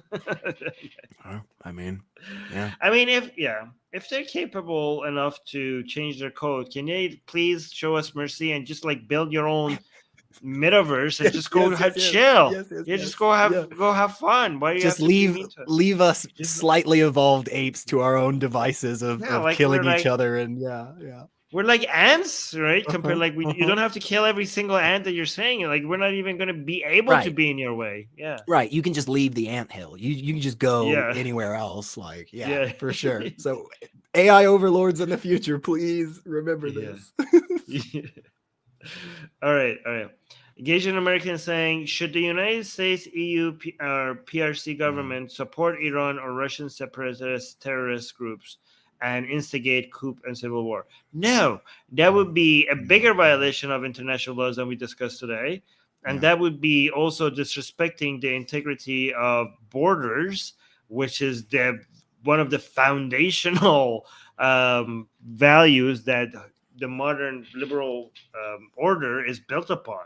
Yeah. So to violate that is to basically throw out everything that has made the world a better place. You should be every country. This is why we're against Putin, because they were right now, because he was like challenging the integrity of borders of countries as has been accepted by international law. And the entire world is uniting against that because we don't want these values and these standards to go away. To support separatist movements would be to basically throw all of that out the windows. There's no way you should be supporting separatist movements and terrorist groups. Obviously not. Easy answer. I can say terrorist groups, definitely no. Instigate coups or civil war, definitely no. Support separatist groups, the only way I can see that being a thing is if what you mean by support the separatist groups is you as the government make a statement that says we support the right of individuals to their own autonomy, and if enough individuals are asking for a referendum, we would support a referendum in this area. If you're saying anything other than that, I mean, because I support the right of Scotland to vote whether or not they want to stay in the UK. You know, I support their right to do that. I'm maybe not a fan of Scotland breaking away from the UK, but those are two separate issues. They should still have the right to vote on it. So I mean, I don't see a problem with that. I don't see a problem with the EU saying, hey, this group wants to vote on their right to their own country. Like, give them that right. Or do you think that's even too far? No, I think the United Nations has 3 conditions for supporting separatists, right? I don't remember the third one, but I think 2 of them was like if they were being genocided upon, right? Sure. That's one. So there are only 3 conditions where changing of the borders and supporting people who want to secede is allowed, right? That's one of them. Yeah. Second one is that if the country just decides that I'm going to give you a referendum, I don't think the international community is allowed to come and just say like, oh, they have the right to have a referendum. It has to be the country itself that decides that gives them a referendum, and if they want to give them a referendum, they're like, okay, sure. I forgot the third condition. That's interesting. Yeah, and I definitely didn't know that. So would you support the right of any group of individuals across the world to hold like a referendum like that, or do you think? No, I will support their right to actively ask for a petition referendum. for it. Petition for it. Interesting. I don't think they should have automatically the right to have a referendum. That's interesting. They should just be supported. They should be like, okay, you have the right to come and do political activism and ask your government to please give us a referendum, but you don't inherently have the right to that referendum. I think that's a pretty fair, nuanced approach. Yeah. It's really important to understand how important it is to respect every country's borders, and if not, you risk your own. I mean, if you're violating the norms for everybody else's, why should yours be sacred? You risk the stability of everything, the entire planet. If that is not respected, the countries are treating with each other as allies and friends and in this global community, because with this understanding, that we all respect each other's borders and we don't challenge our sovereignty. Every country gets to manage its own unless we're committing human rights violations and stuff like that. You do not meddle in my affairs, and I don't meddle in yours. With that understanding, we're treating each other like friends and allies and cooperating with each other. If you get rid of that understanding, you're going to a pre-World War era where everybody it's like a chaos. Yeah, you just literally walk around, just grab whatever the hell you want, and it's yours. Yeah. That's not a great way to live. So. All right, so that was that, and now the last question. Armin, you once suggested that palaces of England should serve the public good in some godless communist nonsense. Okay, that's not what I said, but okay, sure, whatever. Okay, would you now also strip the English peerage? What is that? In that peerage that is the Duke's.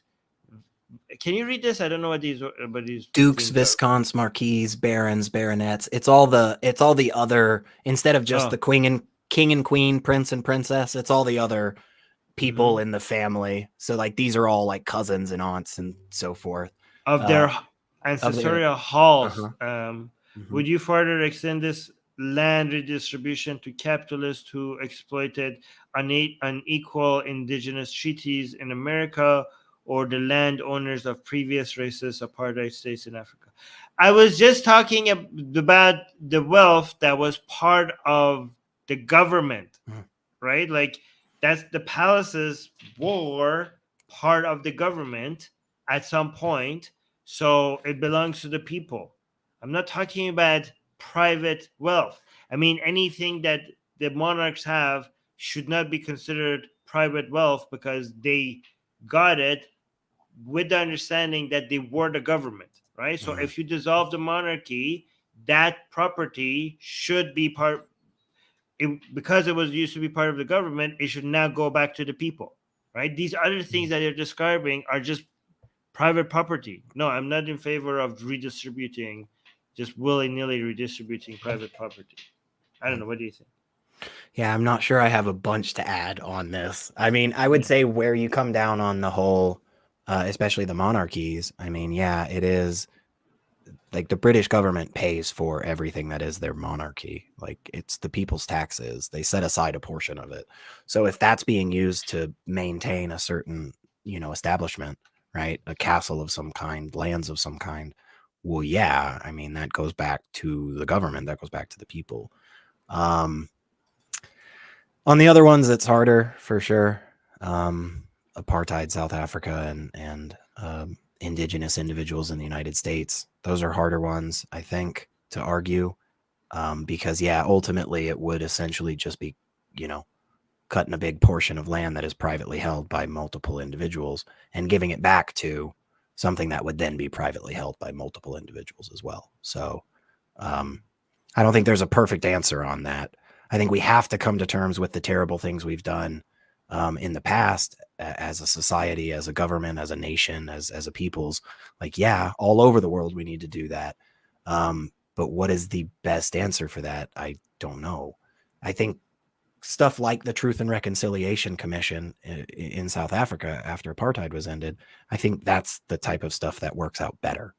But I don't even think that was perfect, because how do you make up for slaughtering a whole generation? Like, how do you make up for that? What do you do 5 generations later? You hand out $100 to everybody and like, hey, hope that was enough.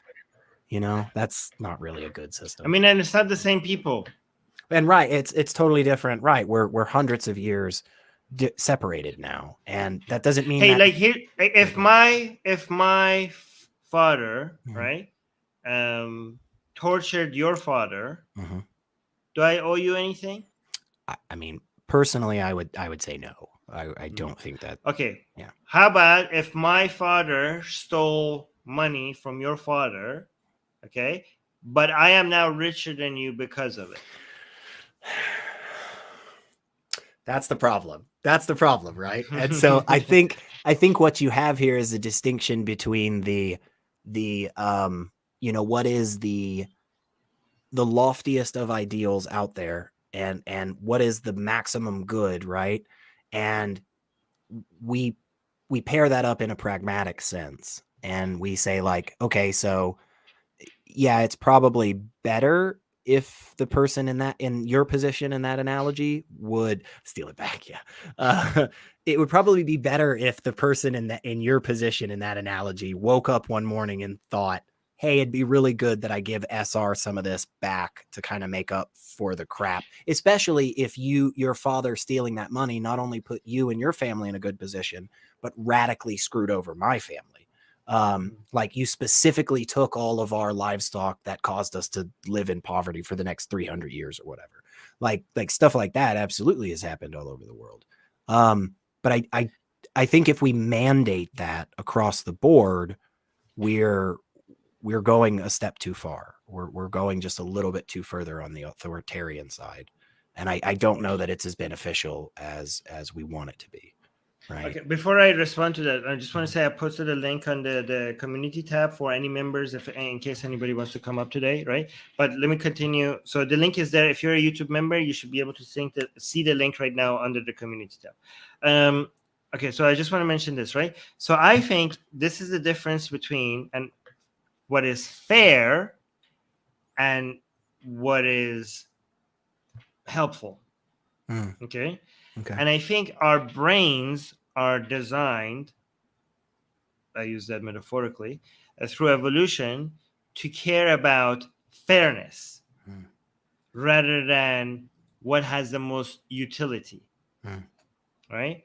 I mean, evolutionary, that makes sense. But right now, like, so you might look at the situation right now and you think like, okay, it's not fair if I'm richer than you, because so let's make it fair by taking money away from Armin and giving it to secularity. So an unjust thing was done. Armin is richer and he doesn't deserve it. Why should secularity live in poverty and Armin be rich? So let's just like fix this, right? And that seems like ideal if your criteria is fairness, right? But what you have to realize is the world has become a much better place because of property rights, right?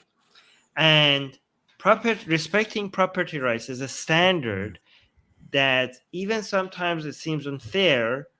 It has caused a lot of stability in the world, right?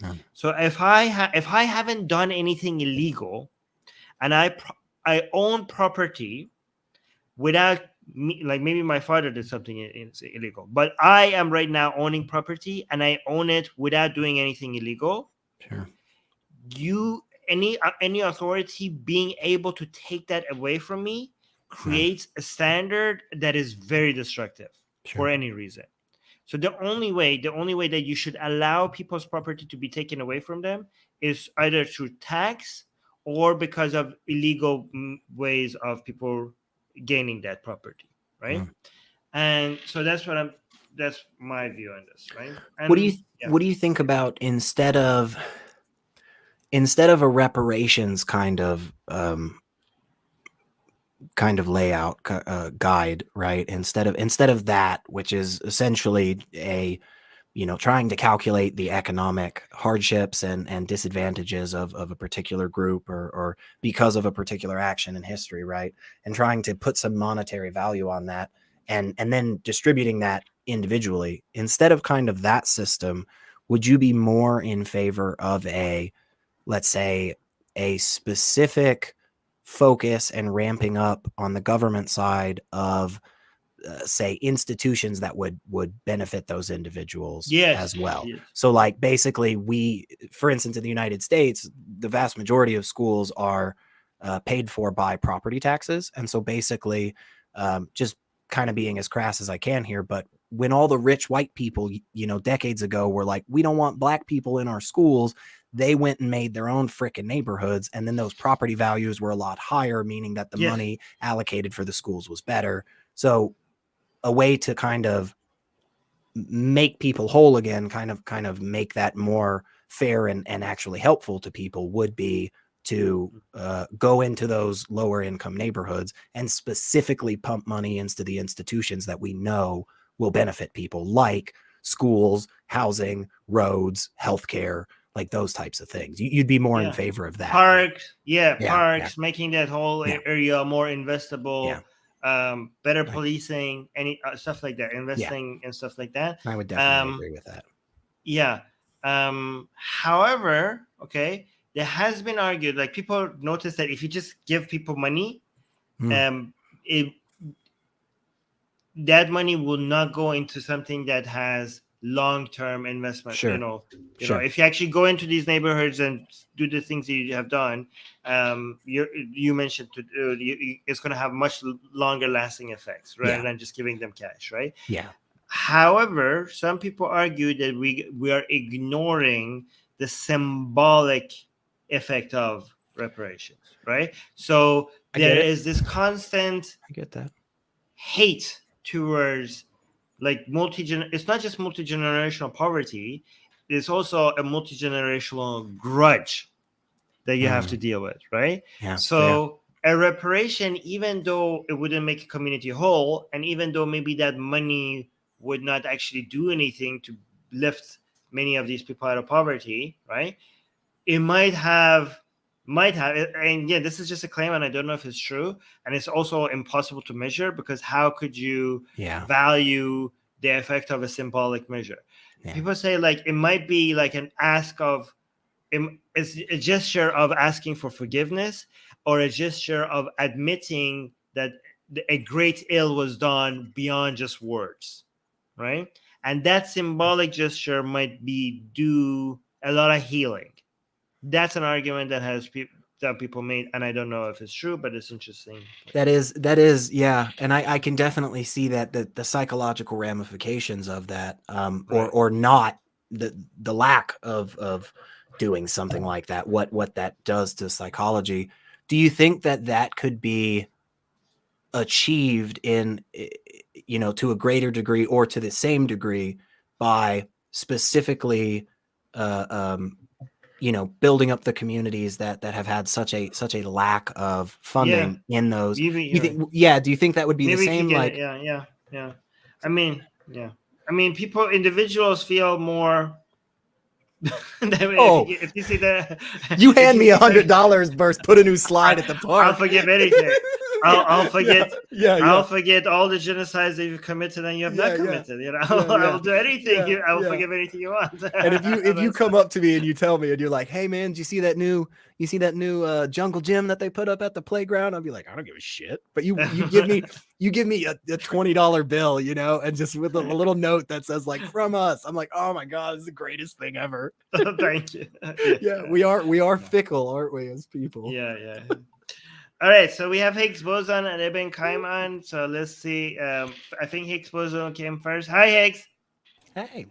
Hello again. Hi. How you all doing? Good. Yeah. So I think this is the second time me in the stream. So I think like I already asked a question regarding Russia, I guess. But it was also reported that apparently Iran sent weapons to Russia. Is that correct? Iran sent weapons. Yeah, Iran sent. So Russia has bought drones from Iran, and I heard they also bought some weapons from North Korea, which really suggests that Russia is so embarrassing. Oh my god, Russia was supposed to be a superpower in military equipment and all that. And they are to a point where they're buying stuff from Iran and North Korea, which shows how bad things must be for Russia, where this is what they have to, these are the countries where they have to go to right now. It's like really embarrassing, but yeah. Yeah, but I think the theory suggests that the revolution that is going on, the protests going on, the West is fueling all these protests because Iran helped Russia with weapons and everything. The West is trying to get back at Iran by sponsoring the biggest protests and everything. Like this is like.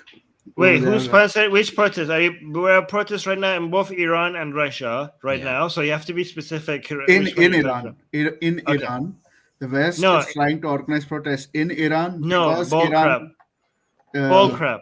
gave weapons to Russia. Nonsense. Yeah, Nonsense. the It's U.S. isn't. absolute nonsense. The U.S. is happy about the protests, right? They're not gonna pretend as if they're against them. But I think there's more than enough information to indicate a couple of things. One, that is a standard narrative that has come out of both the Iranian government and the Russian government that has been debunked multiple times in the past, where something has happened and then the governments has just straight up said like, oh, the US did it, they're bad people, and then we just absolutely categorically debunk that. But on top of that, there's a lot of evidence to indicate that these types of sentiments were growing for years.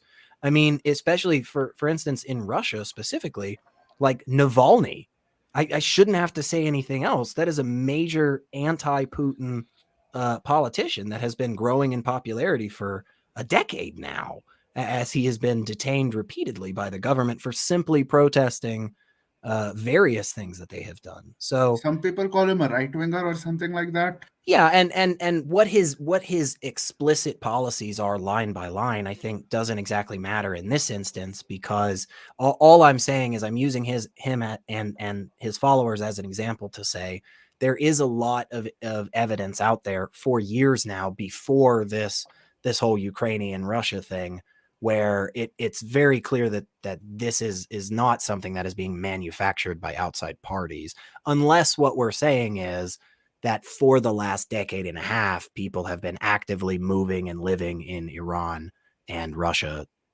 purposefully to sow the seeds of discord for 10, 15 years. You know what I'm saying?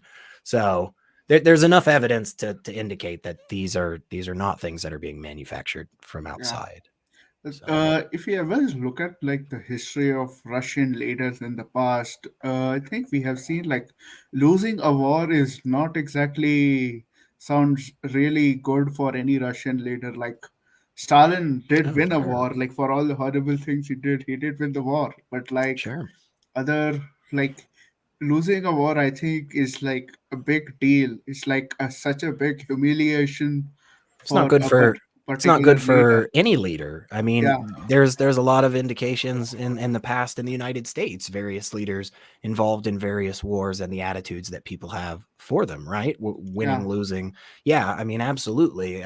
Putin wants to come out with something where he can hold his hands above his head and raise a trophy. Is there a way to do that anymore? I don't think so, really. He'll But definitely not want to be face this humiliation. He would like, let's burn it down, but whatever. yeah, I think that's why Well, more and more people are talking about the Putin may not give a crap anymore, right? And he may just be at the point where he doesn't care and he'll just go off the handle, is because he kind of seems to be that guy that is not going to take a loss. okay, Yeah, so those are good questions. We need to go to the other two because we're almost going to run out of time. But these are good questions. Thank you so much, Exposer. But and yeah. don't I believe had, anybody that tells you that the protests in Iran are Yeah. because of Western yeah, influence. I Okay, had these are just people. like one or two other questions, if you don't mind. Can we can Yeah, wait sure, before we go to Ibn Qayyim and PK, and then we'll come sure. back. Okay, all right, Ibn Qayyim. Hi. Hello, hi there. You all Hey. right? Hey. Yes, good. Cool. So my question is in relation to Azerbaijan's recent attack or the conflict between Armenia and Azerbaijan and the attack on Russian strategic targets within Armenia by Azerbaijan. What do you guys think of that? Oh well, I'm on I have a pro Armenia bias on all of this. Okay, with the history, this seems like one of those conflicts that is going to be with us for a very long time. It's kind of like turning into, I mean, not turning into, it's already kind of like Israel-Palestine situation. We're just going to have multiple decades of continuous like attack again, and then like okay ceasefire, and then like a couple of years go by, or just maybe in a year another attack. I mean, there seems to be this constant conflict between Turks and Armenians all the time. The problem is that it's both regional, like there's a lot of interest in attacking Armenians, but it's also there's ethnic conflict, which makes the whole thing a lot more complicated. And one thing that makes these fights continue for longer is the interest of outsiders, right? Usually, if there's like a struggle between just two nations, the elements are the number of factors is smaller. There's a road to peace and maybe coming up with an agreement to let's not fight with each other after like multiple decades of fighting or stuff. But because we have Iran interested in this war, Russia interested in this war, Turkey interested in this war, and now for Israel also interested in this war, is such a perfect recipe for peace not happening, right? I mean, also this seems like also a battle between the battle between Azerbaijan and Armenia seems like it's a battle right now between Russia and Turkey, right? Russia supposedly having to take the Armenian side because what's Russia's version of NATO? CSTO. It's CSTO, which is like the Russian NATO. Yeah, Armenia so the Russian is a CSTO country. Yes. So Armenia is a CSTO country, and Russia is supposed to be to CSTO is what United States is to protect NATO. Armenia. Russia is to protect Armenia. Yeah. So so Azerbaijan just started another attack on Armenia, and it's hard to imagine that that they did so without the approval of Turkey, right? It would be very difficult to imagine that. So this attack was probably approved by Turkey, and if it's approved by Turkey has done so knowing that Russia is currently in a situation where it cannot do anything when it comes to defending Armenia, right? But given that it's like stuck in Ukraine, so it kind of shows. Wait. This kind of shows how inefficient and pathetic and weak this whole CSTO thing is compared to NATO. So because Russia, just a second. So Russia, trying to act like a world superpower, in its inability to do anything like Western powers do, like for example protecting Armenia, is just makes it look like a dying superpower. Like it's just when it comes to PR and Turkey pushing for something like this, because it seemed like Turkey initially was kind of playing at both sides, like between Russia and the Western powers, but it seems like Turkey is moving. This is another move because it originally it made a move against Russia by like in the Black Sea by blocking Russian ships and stuff, and now this would be another move that it seems like Turkey is making against Putin. So this is that's how it's being read. Yeah, go on. Well, I was thinking if Azerbaijan, once it's finished taking Nagorno-Karabakh back into its historical borders, I think, and this is the sentiment amongst most Azeri people in Azerbaijan, is to take back North Azerbaijan province from Iran, because the historical capital of Azerbaijan is in North Azerbaijan province. It's not Baku. It's in North Azerbaijan province. And I think that would be the next strategy for Azerbaijan once it's, once it has Nagorno-Karabakh back in its borders. What do you guys think of that? Azerbaijan would never be able to take any land from Iran, right? It doesn't have that power. But with Israel, it could. If Israel's backing it could. No, I think it could. It's very unlikely. It can maybe if the regime in Iran falls. Okay, but there's no way. Like Azerbaijan is Iran's neighbor, and Azerbaijan does not have an appetite for going to war with Iran at all. Like that would be self-destructive in such a way that is absolutely insane. Okay, if Turkey backs it and Israel backs it, and Iran Turkey has and Israel are not going to back it. Aliens could also help them as well. There's a chance that aliens will also enter this fight, and they will also help them. But no one gave Ukraine a chance when Russia invaded Ukraine. Yeah, and it would be So insane for you to think that Ukraine had a chance, and with the information that we had. Okay, so if aliens attack, there's a chance that aliens could attack. Okay, and if they do, you would say like it was insane for you to think that the chances were low. No, after things happen, then the chances of happening is 100%.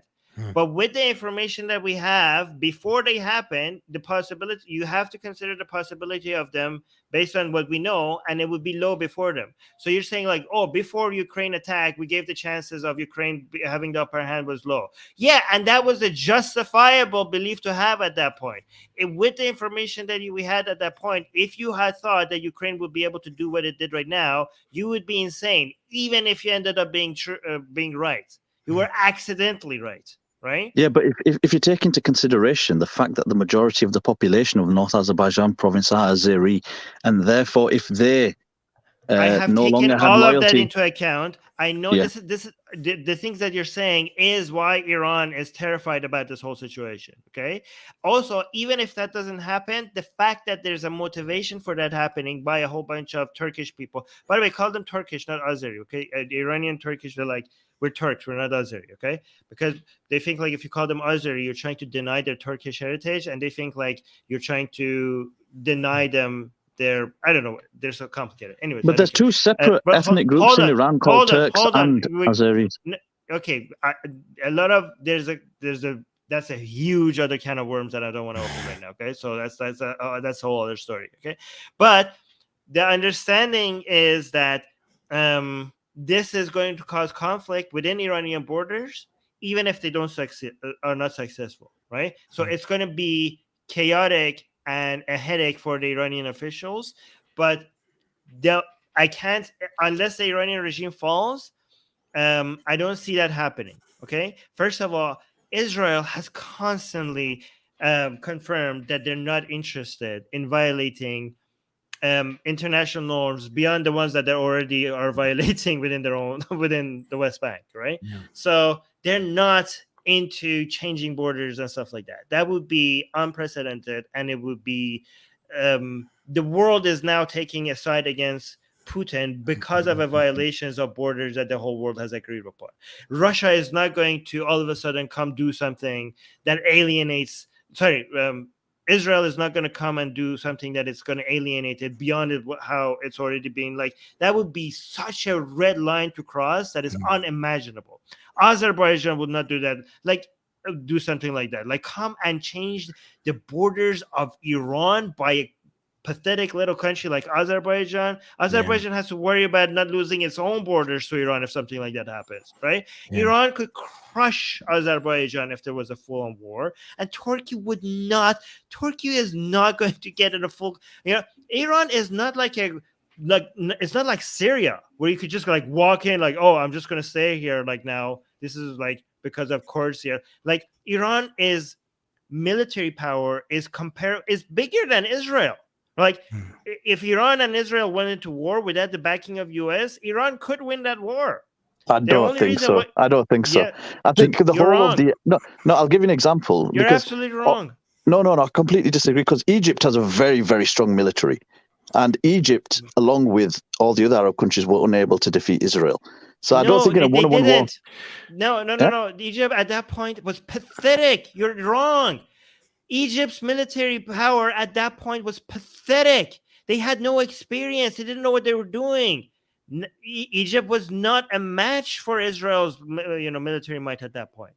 Okay, right. But also, Iran has Iran has shown to have a lot of success in battles. Iran has experience. They look at how they managed to be so successful in Iraq against like ISIS forces. Okay, look at the places they do have the experience and the know-how. You shouldn't underestimate them. Okay, and they have, when it comes to a lot of metrics, they have a lot more manpower and a lot more experience, especially on ground. So here's the thing: Air Force, Israel beats Iran any day.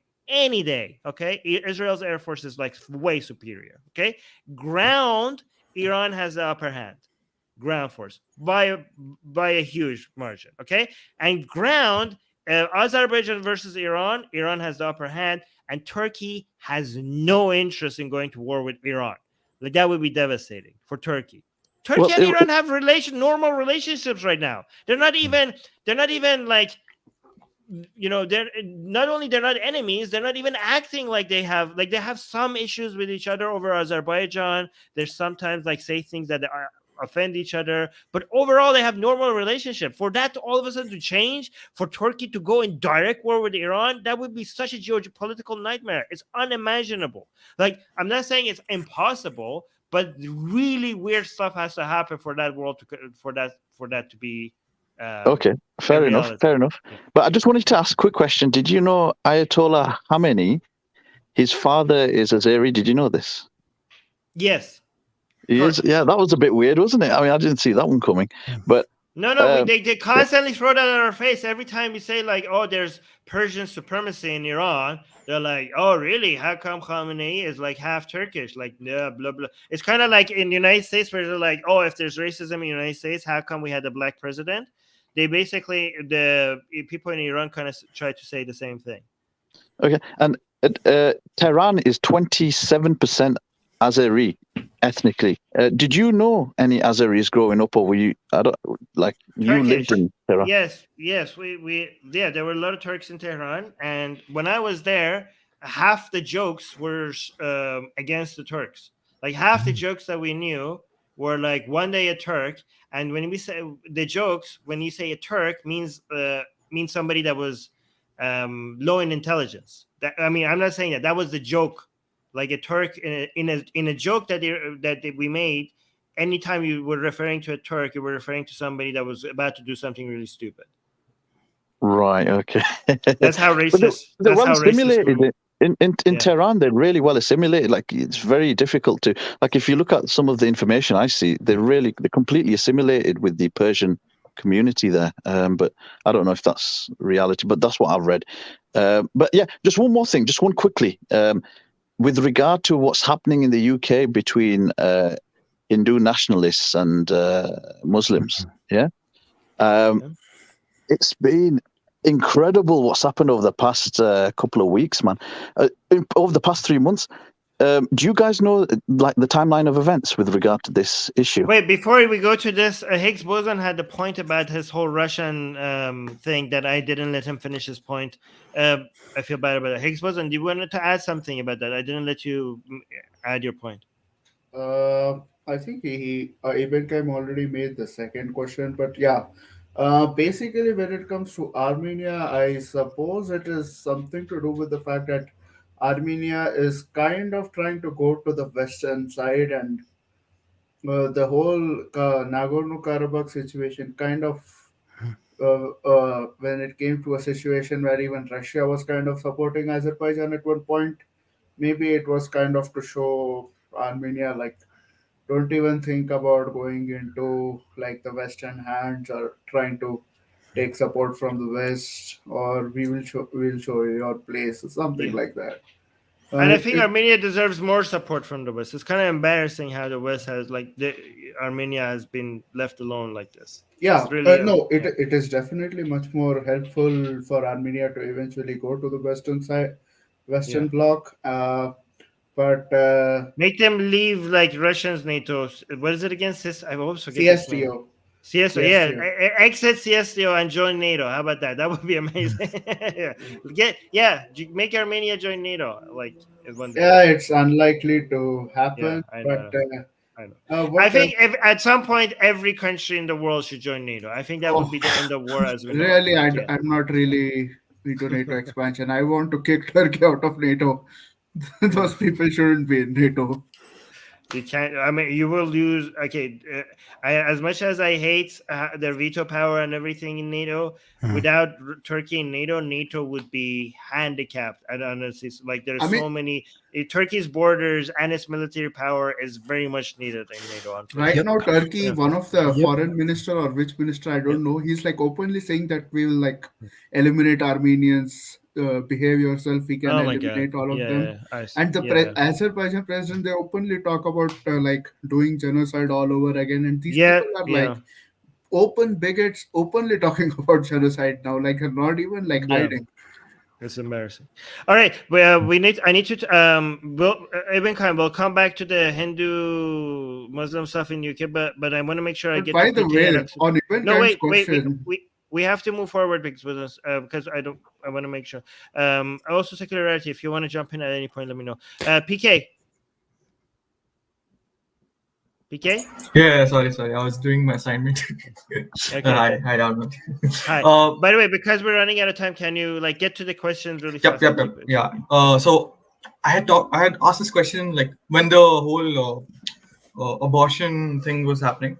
So I had raised this point that abortions will happen even if you're going to ban them, and then your reply to that was that just because they're going to happen, that doesn't mean it's okay. We should allow it because from their point of view, it is like murder.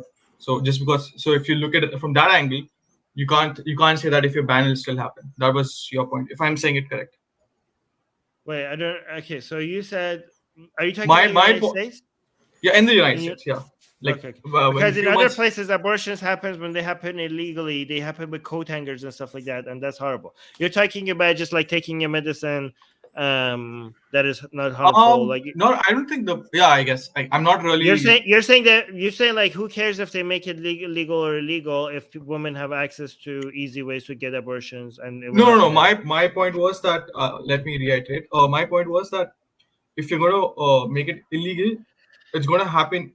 Either it's going to still happen, and on top of that, it'll be dangerous for the woman too. So you're not really solving the problem. Oh, okay, so yeah, that's my position as well. Yeah, I would agree with It's not that. going to solve anything. Yeah, it's very dangerous to the woman, and it's going to happen anyways. Like, actually, no, a lot of women are not able to, don't have access to ways to get abortion. So it's not going to, for a lot of people, it's not going to happen anyways. So yeah, it doesn't make any sense to make. So what's your question? Okay, that was.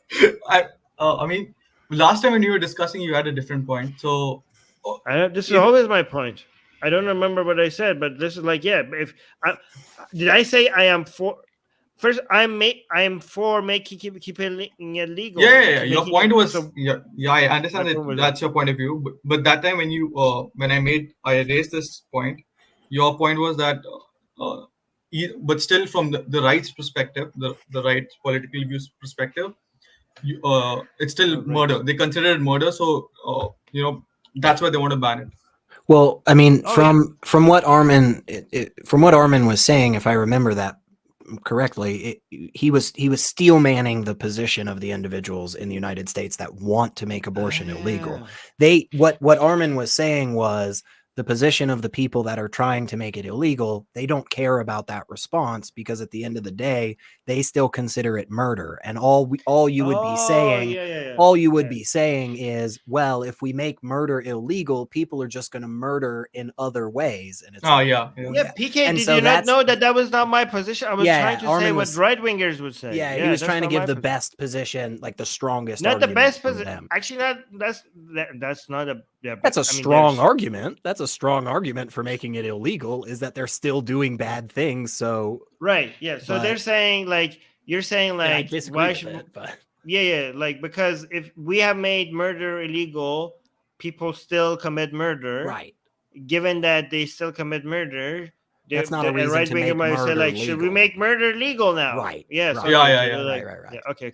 Yeah. Relatively laid that out quite well. Yeah. Okay, but that's not my position. You're talking as if that's my position. I was just. I thought it was your. I thought. Okay, fine. I get it. I mean, I am for making abortion legal. So how could that be my position? Obviously, that's not my position. But yeah, I just had a counter argument to that. To the right wing. Okay. Even they don't really see it as fully as 100% as murder, because from their point of view also they don't want to if you want to look at it only as murder, then the woman has to be sent to jail too, and they're like, no, we will not have any kind of repercussion to the woman. So they're hypocritical on that stance. I would agree. Yeah, they're hypocritical. Yeah, if you ask Republicans who think that abortion is murder, if you go and ask them like, okay, should we give the same punishment we give to murder for to the people who commit abortion? Like, should we put and they were like, no. Then there's a difference.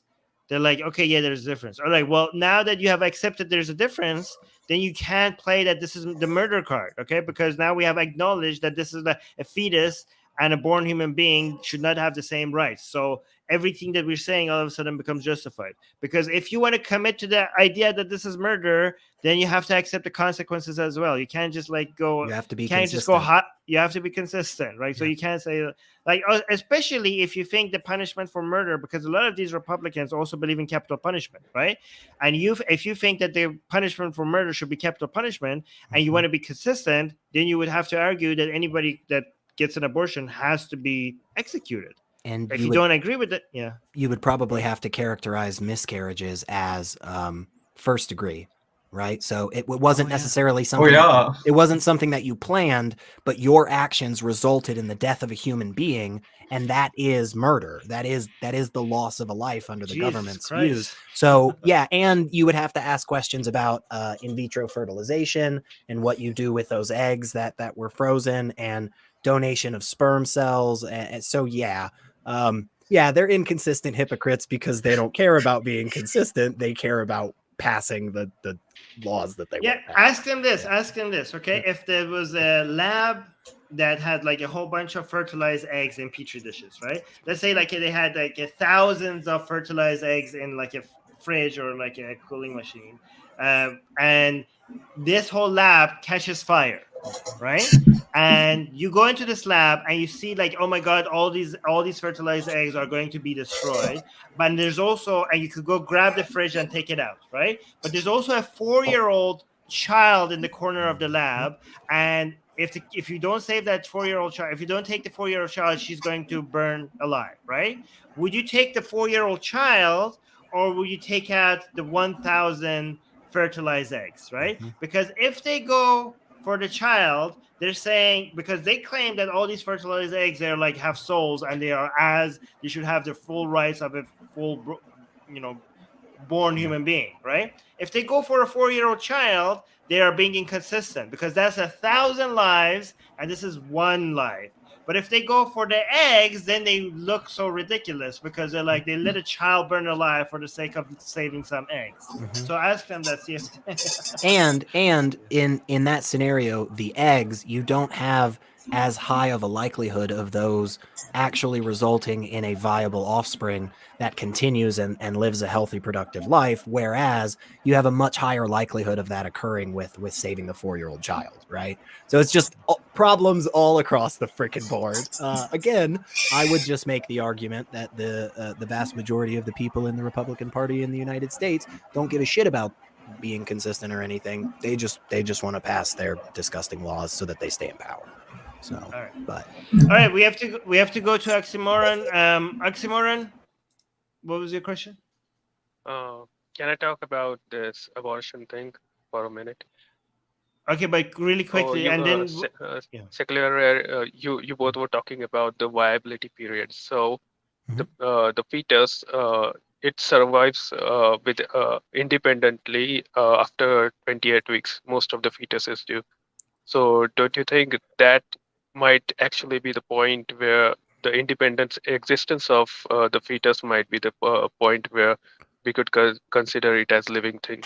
That was how Roe v. Wade and Planned Parenthood versus Casey was decided in the United States, basically. Both of those were ultimately on the lines of viability outside of the womb for the fetus. And so the Supreme Court recently overturning that and going back on that, they are going back on that precedent. That was where the line was. It was right around that 21, 22 week mark, which I believe is what most medical institutions say is the viability. Okay, so there's difference between the viability period that's because of medical care, and some babies do 28 weeks babies do survive without medical support. No, so listen, it doesn't. Hang on, because there's no argument to be had about 7 weeks. There's no argument. That thing does not survive on its own. It does not achieve biological homeostasis until much later. There is no argument to be had on that. At 19 weeks, at 19 weeks, we can have the argument, but at 7 weeks, you are so far outside of medical knowledge at that point that it is not a discussion. So no, I'm saying about 28 weeks. Yes, above that period of time, I would argue that we have to then take into account that thing. Armin takes the harder stance and says no, but yeah, I disagree on that. After viability, I definitely have some qualms about ending the life of this thing. But a termination of pregnancy isn't necessarily an ending of a life.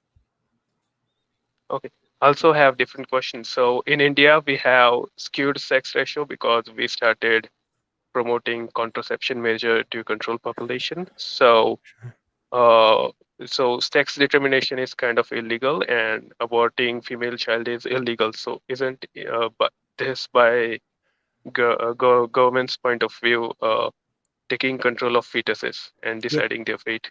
So what they're just trying to be as charitable as possible, okay? Just trying to steel man as much as possible is what I would argue is that the government in that instance is saying that what you're actually doing is you are discriminating against an immutable characteristic of this individual. So what you're not ending the life because of a desire to not have a child. You're ending the life because of a desire not to have a female child. And that's the issue. Just like if there are many other scenarios that I could come up with like that, but you see what I'm saying? It's the specific discrimination of the sex of the fetus that the government is trying to crack down on there. So they're not saying there's a problem with abortions. They're saying there's a problem with you specifically terminating a pregnancy due to not wanting, hey, my child has blue eyes, I don't want a blue-eyed child, end its life. That's where their argument is. Again, just trying to be as charitable as possible to them, I would assume. Yeah, but doesn't it really violate the idea that the mother doesn't get to choose gender, sex of? I agree that they shouldn't. I think they should stay out of it. No, but the consequences would be far damaging, Armin. So hang on, the wait, Armin, sex ratio is kind of skewed. Armin, were you saying that the government should stay out of saying you can't abort specifically because it's of the sex of the child? Yeah, I think you should be able to be like, I wanted a girl. No, I this is a disagree boy. too. What? I mean, it's your body. What the hell are you gonna do? This is a social evil, Armin. Like this is a in India, like especially in villages, like Yeah, like, I mean, you could say it's a social evil, but the government can't just come in and just fix every social evil. So I put this more in a category of like where in the United States, for instance, just an example, we specifically have passed laws that say that hotels aren't allowed to discriminate against people based on the color of their skin. And one of the reasons that was the case was because of I mean, it's not the same thing. Like, for example, if I say, right, that we're not going to serve you because we don't serve handicapped people here, that would be illegal. But if I say, okay, this fetus seems to be handicapped, so I don't want a handicapped baby, and you get an abortion, that's allowed. So that's not the same thing. So it is. You are correct, I think. Or you could even, you could even check like, okay, is the color? I wanted a blue-eyed baby. And this baby doesn't seem to be blue-eyed. I want abortion. I think you should be able to do that. Like, so I would just at least push back and say, I don't think a business is legally allowed. A business open to the public is not legally allowed to say in the United States, if I'm correct, they're not allowed to say you're handicapped or you're black, therefore we're not serving you. They will lose a lawsuit on that. But and I think that's right. I think that is right. But then I guess I don't understand why if we agree with the government doing it in that instance, why wouldn't we agree in this instance too when it comes to specific discrimination? Because you're not discriminating you're not like at that point you're not discriminating against anybody's well-being.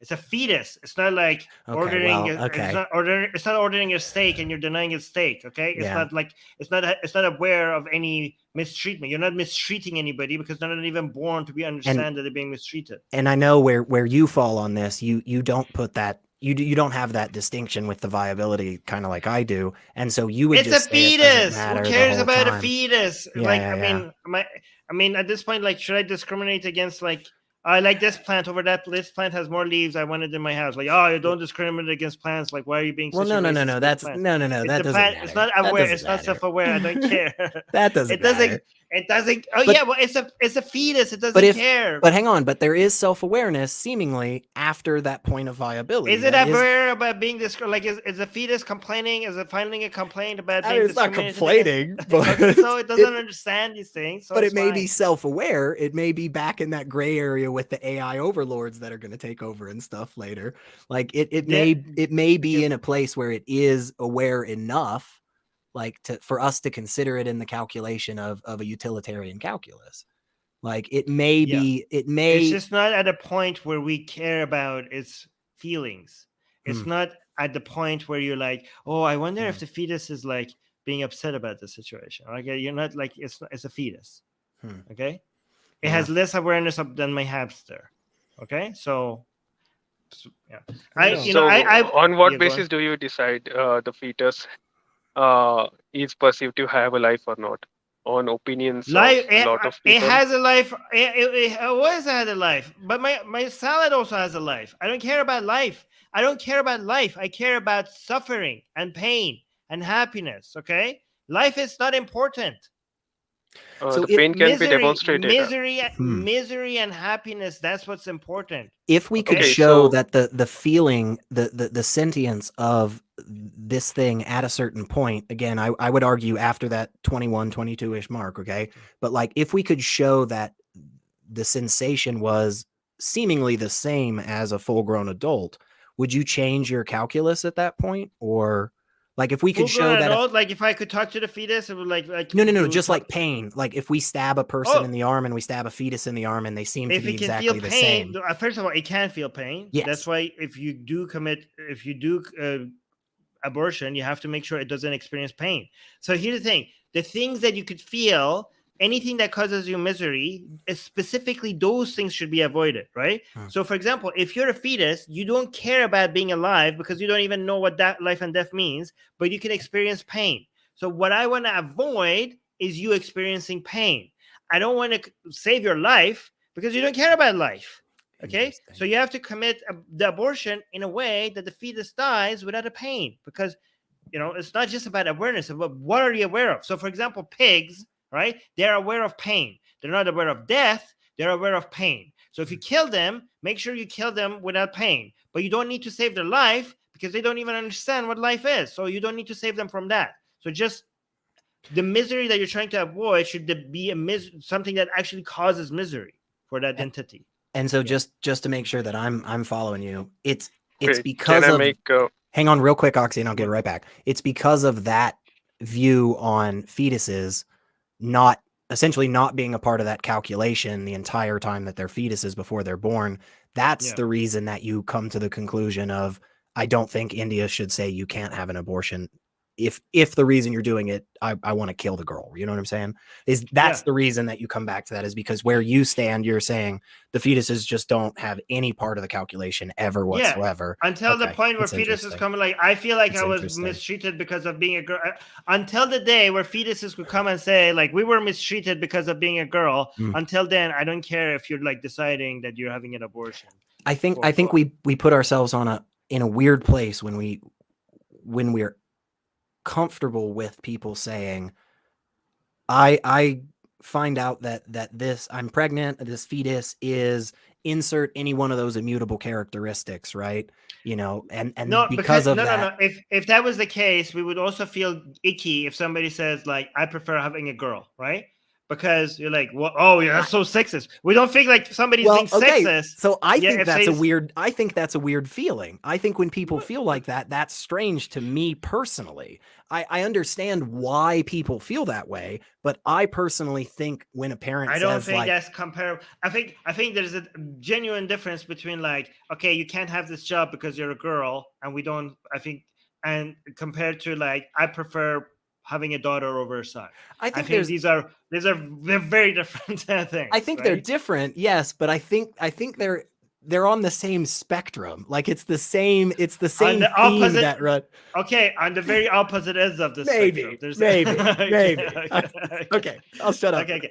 Oxymoron. Okay, so I'm about to say something very wild. I have Okay, a is it very YouTube? Is it wild against scenario YouTube community standards? Be careful. that you will have to decide that. It's Oh my God. it's sacrifice of certain kind of special animals against YouTube community guidelines. No, go on. Animals, Okay. YouTube. So Yeah. if a patient is comatose, and this is Wait, this is a new question. We need to go to. hypothetical. Okay. No, Okay. This This is is about the okay. argument. This is about the Okay. same Make it argument. quick because we have to go back to Higgs So boson and uh, flame and PK. yeah, so this is a hypothetical scenario. If certain religious cult thinks it's right to sacrifice humans, and if What? family of certain patient, if certain patient goes in coma and his family members decide that he's in self-aware, so at this point he doesn't know if he wants to live or die. So would it be their right to sacrifice him? No. So at that point of time, he isn't aware if he wants to live or not. He's brain dead patient. Wait. So we don't know if the patient is self-aware or not. Obviously, if you don't know, you shouldn't be. But Obviously, that you could shouldn't be extrapolated onto fetuses too.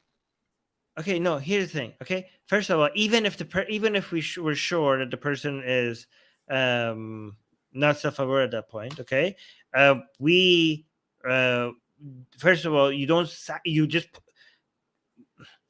if the person's wish was certain wish before they went to that situation, okay, what we are trying to do is create a society where people are not having trauma or about what's going to happen to them in that situation, right? So we have to respect the wishes of the people before they get to that situation. So for example, it's not what the awareness of the people that are experiencing what's happening to people after they die or if they're coma is important as well, right? So for example, you could say, let's say a dead person, you could say like, why can't I have sexual relationship with a dead body without getting consent from that person before they were dead? It's like it's dead, it has no awareness, right? Well, because a lot of people who are still alive are going to notice the ability for you to do so, and they're going to feel disgusted and traumatized about the possibility of that happening to their dead body when they die, and that they're experiencing that suffrage and that pain and that stress while they're alive. So you have to take that into account, right? Yeah. Okay, right. So your argument mostly is the general consensus of people, what they think is moral and immoral. Yeah, for example, let's say if killing cows, right, even without pain, caused a lot of emotional pain to humans, then I would be against killing cows. You know what I mean? Not because of the cows themselves, but because of reducing that emotional pain to humans. Like, for example, one reason why I would defend the fetus would not because of for the fetus's sake, but for the mother. If the mother has emotional attachment to a fetus, then the fetus has to be protected, not for the sake of the fetus, but for the sake of the mother. Like any protection of the fetus is true proxy of somebody else that cares about the fetus. What if human sacrificers don't choose to advertise? What? Say again? So if it depends on consensus, a lot of people think that baby it's just not looks like a consensus. fetus. It's not a consensus. It's a measurement of pain. Yeah, it's Okay, it's so so people don't really differentiate between a fetus and a baby. No, they do. They actually do. You can see the amount of care people have for a fetus before in and out of the uterus is like significantly different. The moment of birth makes the care that you have for the baby exponentially grow. The fact that it's out. Anyways, we have to go to Higgs boson. Oh, Rick Scholarity, you want to add something before we go to Higgs boson? I was just going to say that you and I use a different method on this discussion to come to very similar stances, because at the end of the day, you're not interested. I mean, you're not interested in making abortion illegal. Neither am I. We both believe that people should have the right to make that medical decision with their doctors. Just the way that we come about it is a different method. And so when we talk about these really nuanced points like this, we have a bit more disagreement and clash than we do in reality, because again, you and I are not campaigning for the stripping of access to abortion. You know, we both agree. Oh no, I am for increasing access to right, abortion, exactly. To the point of 5 minutes or 2 minutes before right, birth. and you take an extra step further for than where any I reason. would. Yeah, for yeah. any reason at all. Yeah. For the reason like you may be like, I'm, you know what, even here's how far I am pro-abortion. Okay, you could have an abortion even if the reason is that I became pregnant just to experience an abortion. I became pregnant just to be able to abort this baby, just because I want to go through abortion. I would just want to see what it's like. You're Even insane. if that's You are insane, man. Yeah, we would. swear down. You and I would That's have to have a whole insane. show on that. We would have to have a whole show breaking that apart. Because I would. So this is funny. I would agree with that up to that point of viability. Such a If somebody person deserves wanted- shaming. It's a very dense topic that takes a lot for sure. But yeah, that's all I had to offer. All right, Higgs Boson, what do you want to add? Okay. I mean, I have two questions. I'll just ask the first one would be relatively simple, I guess. So, between UK and France, which do you think is a better democracy or a better republic system? I mean, UK is not a republic, it's a constitutional monarchy.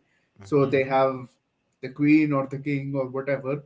France, But easy. and just hold on. The France is a republic, but France has like had what, like 14 republics till now. They just like change and create a new republic every now and then, which is why many Brits say that their democracy is better because they just have like a monarch, and like their system is relatively stable than France. So, what do you think of this? First of all, they haven't shown that their stability comes from their monarch, because the monarch. Okay, so that's just, the correlation is not causation, right? Also, the ability to change might be a feature, not a bug. The fact that you could constantly change to, adapt to new environments, so that might be. I mean, so there's that.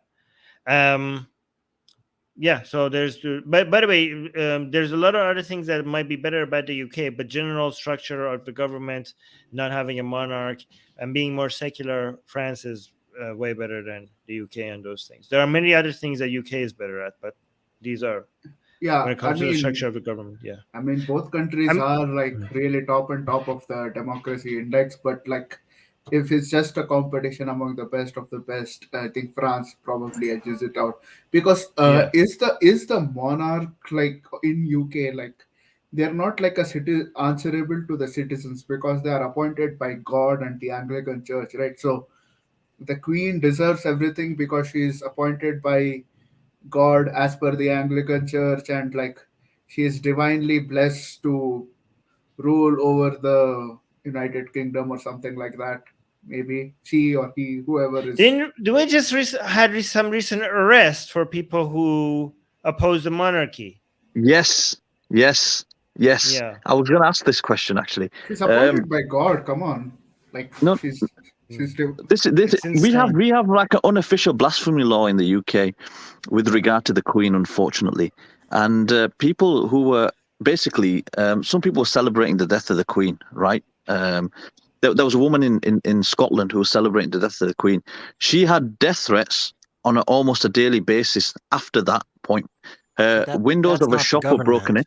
That's not the government, right? Yeah, no, I know that's not the government, but people were even arrested afterwards with who were holding signs with regard to the monarchy. Or was that at the funeral procession? Yeah, it was. So while I am not in favor of people not being allowed to criticize the monarchy, for sure, right? Like I'm not on that side of blasphemy laws, trust me. But I can see the argument from a policing perspective, where what they are being arrested for is not actually criticizing the monarchy or making fun of, you know, the deceased queen or anything, but is actually incitement to riots or disturbing the public peace or They something. weren't, but they were okay. So they say that they were arrested for disturbing the peace, Okay. but they weren't rioting or anything. They were But just like, if they were yelling and causing a scene. So for instance, But they weren't yelling and causing a scene. Okay, they were so just holding up signs and they're just holding signs. protesting like normal people. You on know, this those yeah. that's different than the people that were yelling and that were actually pulled, because there were people that were yelling at the coffin. as No, it was but passing. people arrest people So- who were only holding a sign. Now that's were fair. arrested. That's fair, and I'm with you guys on that one. Yeah, I mean that's a stretch to say that they're disturbing the peace. So Listen. Do you know, if I would be afraid to go into a city within the UK and hold a sign saying end the monarchy right now. Like honestly, I would be afraid for my life if I was to do that. would that be more from the What? government or more Yeah. more fear? If of I the was to do people? it myself, Yeah. I'd be afraid of the people That's what I would think too. of the country, like some random nutter attacking me and potentially, Okay. you know, yeah. You're also brown, right? Well, True. Yeah. yeah. Okay, so Yeah. would you be But would you be more What does would you matter? be less afraid if you were white? No, I would be Because- more afraid if I was white. People are scared of brown people to an extent in the UK. It's Oh, a you're lot of also white a people. big person, by the way. So you're Yeah. intimidating. I think, yeah. Well, in the UK, you know, a lot of white people are to an extent they're No, but scared of brown people. wouldn't there be a feeling of hatred? Like, okay, so like if a white person is holding a sign saying, you know, end the monarchy, to like pro-monarchist people might just like not like it. But like if No, a brown they would person be is more- holding it, there might be some feelings like, who is this person coming out from Sparks that other extra lands bigotry. and Yeah. like Well, telling us Uh, that we don't need a monarchy? Like, who are you? Like, They might say that, or they might think that, right? But in terms of physical acts, I'd be more afraid if I was a white person. People would be saying, "Oh, this guy's a traitor to our country," etc., etc. You'd probably be more likely to be attacked if you were white than if you were brown. Okay, I but can be honest. hatred. You're going to Oh, hatred! Oh, yeah, hatred. Yeah, I agree with you on that one. Yeah. I was just gonna say, I know this is a bad sample size. Like I know this is biased because these are the people that you know I interact with and hang out with in a lot of spaces like this.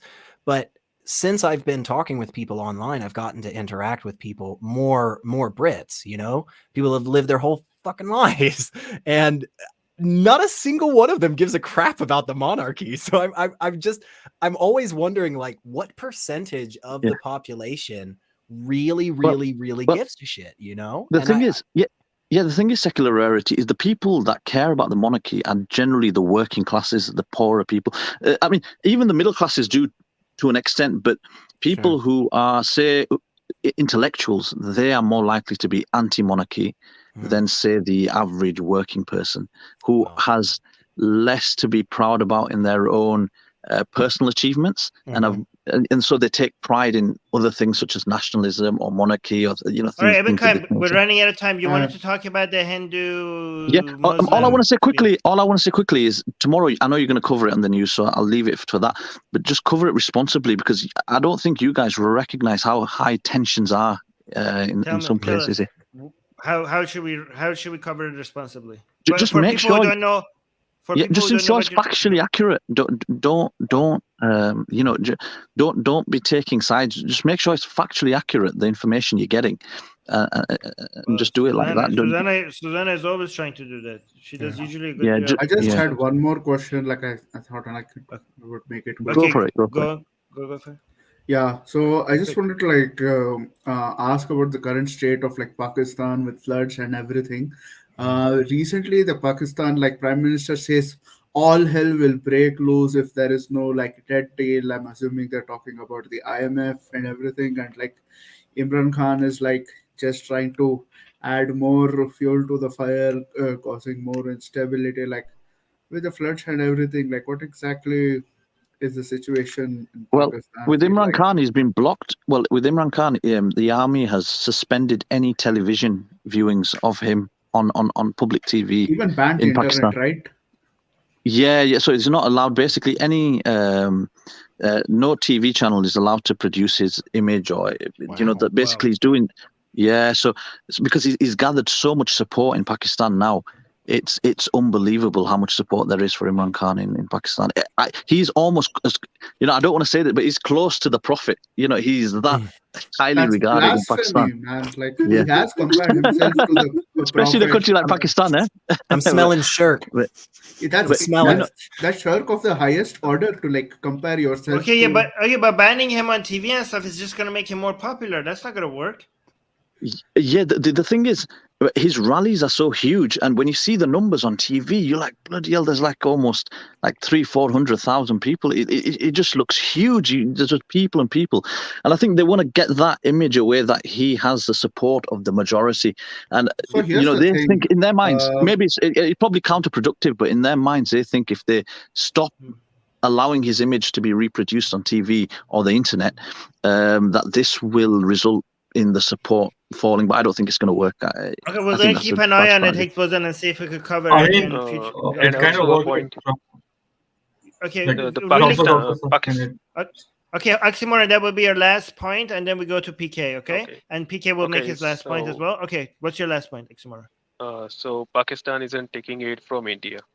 I think India asked them, send the requirements. We see how we could help. So I think India has a surplus of vegetables and food grains, which they need, but the government is too reluctant to do that. So okay, that's great. This situation didn't exist in 2000s, I think. So the situation is worsening with this new government. Okay. All right, PK, last question or point? Yeah. I just on an earlier point you made, or just tell me if I'm right the way I understood it. That you said that if there's a general consensus, then you're on the specifically on the when you're making the point of the beef, that if there's a general consensus that a lot of people really feel bad about it, they don't like it, then it should be banned. Let me clarify. Okay, so I think like when killing cows, if it's done without pain, I have no issues with it. Okay, because I care about animal suffering, and I don't care about their lives because they themselves don't care about their lives. Okay, but I also would care about cows if their killing would cause enough suffering among humans. Okay, so I would want to reduce that suffering. So if a lot of humans were suffering and in pain or trauma because cows were being killed, then I would be interested in not killing cows for the sake of the humans, not for the sake of the cows. Right? This is not about consensus, because even if there was a consensus, but it was shown that they don't suffer a lot from it, I wouldn't care about their consensus. To me, it's about reducing pain, not consensus. You know what I mean? Okay. But how would you measure suffering or pain? Like, how would you measure that? It's not perfect. It's not perfect, but it's the direction that you have to look at, right? So there are a lot of things. So, for example, as a utilitarian, I understand that utility is hard to measure. But if you understand that reducing misery is your goal, there are things that are easier to measure. So, for example, we know we're like, oh, don't be a utilitarian because there's no way to measure pain. Like we generally know, for example, health is better than disease. Starvation is bad. Poverty is bad. Freedom is good. So with that understanding, there are certain things that we know in this direction moving seems to make people happier. There are a lot of different measurements for happiness indexes, right? So it's not an easy answer like, oh, here's how we measure it. But there's a lot of studies to show what makes societies happier. And I think those studies should really be a guide for what policies to advocate for. It's a very complicated thing. One addition to Armin's point, if I may. Yeah, go on. So when you pointed out about suffering, and like it's not about whether the animal suffers or not, it's about whether the humans carry. I think like it's kind of an argument for like. No. Wait, did I say with it? Did I say it's with? I didn't say it's not about the animal suffering. It is about the animal It is, suffering. okay? But it's also about the person like who is Yeah, no, I slaughtering. care about animal suffering. I don't care about the animal's life, because the animal doesn't suffer from knowing that it's going to die. Okay. I do care about animal suffering a lot. If the animals were capable of being upset that they're about to die, then I would care about that. But I got your point. I got your point with that. What I was getting at is like that could also be an argument like in case of death penalty, like when like actually a person killing a person, we sometimes even talk about like the suffering of the person like who is going to be executed, but also you often like should also be thinking about the person who is carrying out the death penalty, like how would he be feeling when he's like carrying all the executions, what's going on his mind. You put all the costs next to each other. Yeah. I'm not okay. As a utilitarian, you don't say if there's a cost, then don't do it. If there's a cost, you measure the cost as much as you can and compare it to the benefit, and you try to see whether the benefit outweighs the cost or not. Just the existence of a cost is not good enough not to do something. The cost has to be greater than the benefit. Yeah. And in the case of the death penalty, I would use the argument that you've used a couple of times, Armin, where the consequences of living in a world where we're comfortable with the government putting its citizens to death for any reason is a world that leads to just much more suffering. It just similar to what you said on some other things, just the living in a world where it's okay for us to use nukes whenever we feel like it in war leads to so much other terrible things that it is, we shouldn't even, even kind of, sorry, go ahead. No, that's fine. But I just got triggered because of Satya's comments. Satya is saying happiness index is shit, bro. We can use some other metrics, and then look at this. And it says metrics like GDP per capita and freedom and stuff. Well, Satya, that's the part. Those are a major part of like if you actually look at happiness indexes, these two are a major part of the calculation. So, guys, don't trigger Armin at the end of the show. You know that. What? Happiness index was invented by a Pakistani. just a trivia. That's cool. Okay. Well, okay, so Horace has that, right? You were talking with Horace. What does Pakistan have? And we got something. We figured it out. I'm sure it was a Pakistani that was not living in Pakistan. You know what, Armin? It was so negative.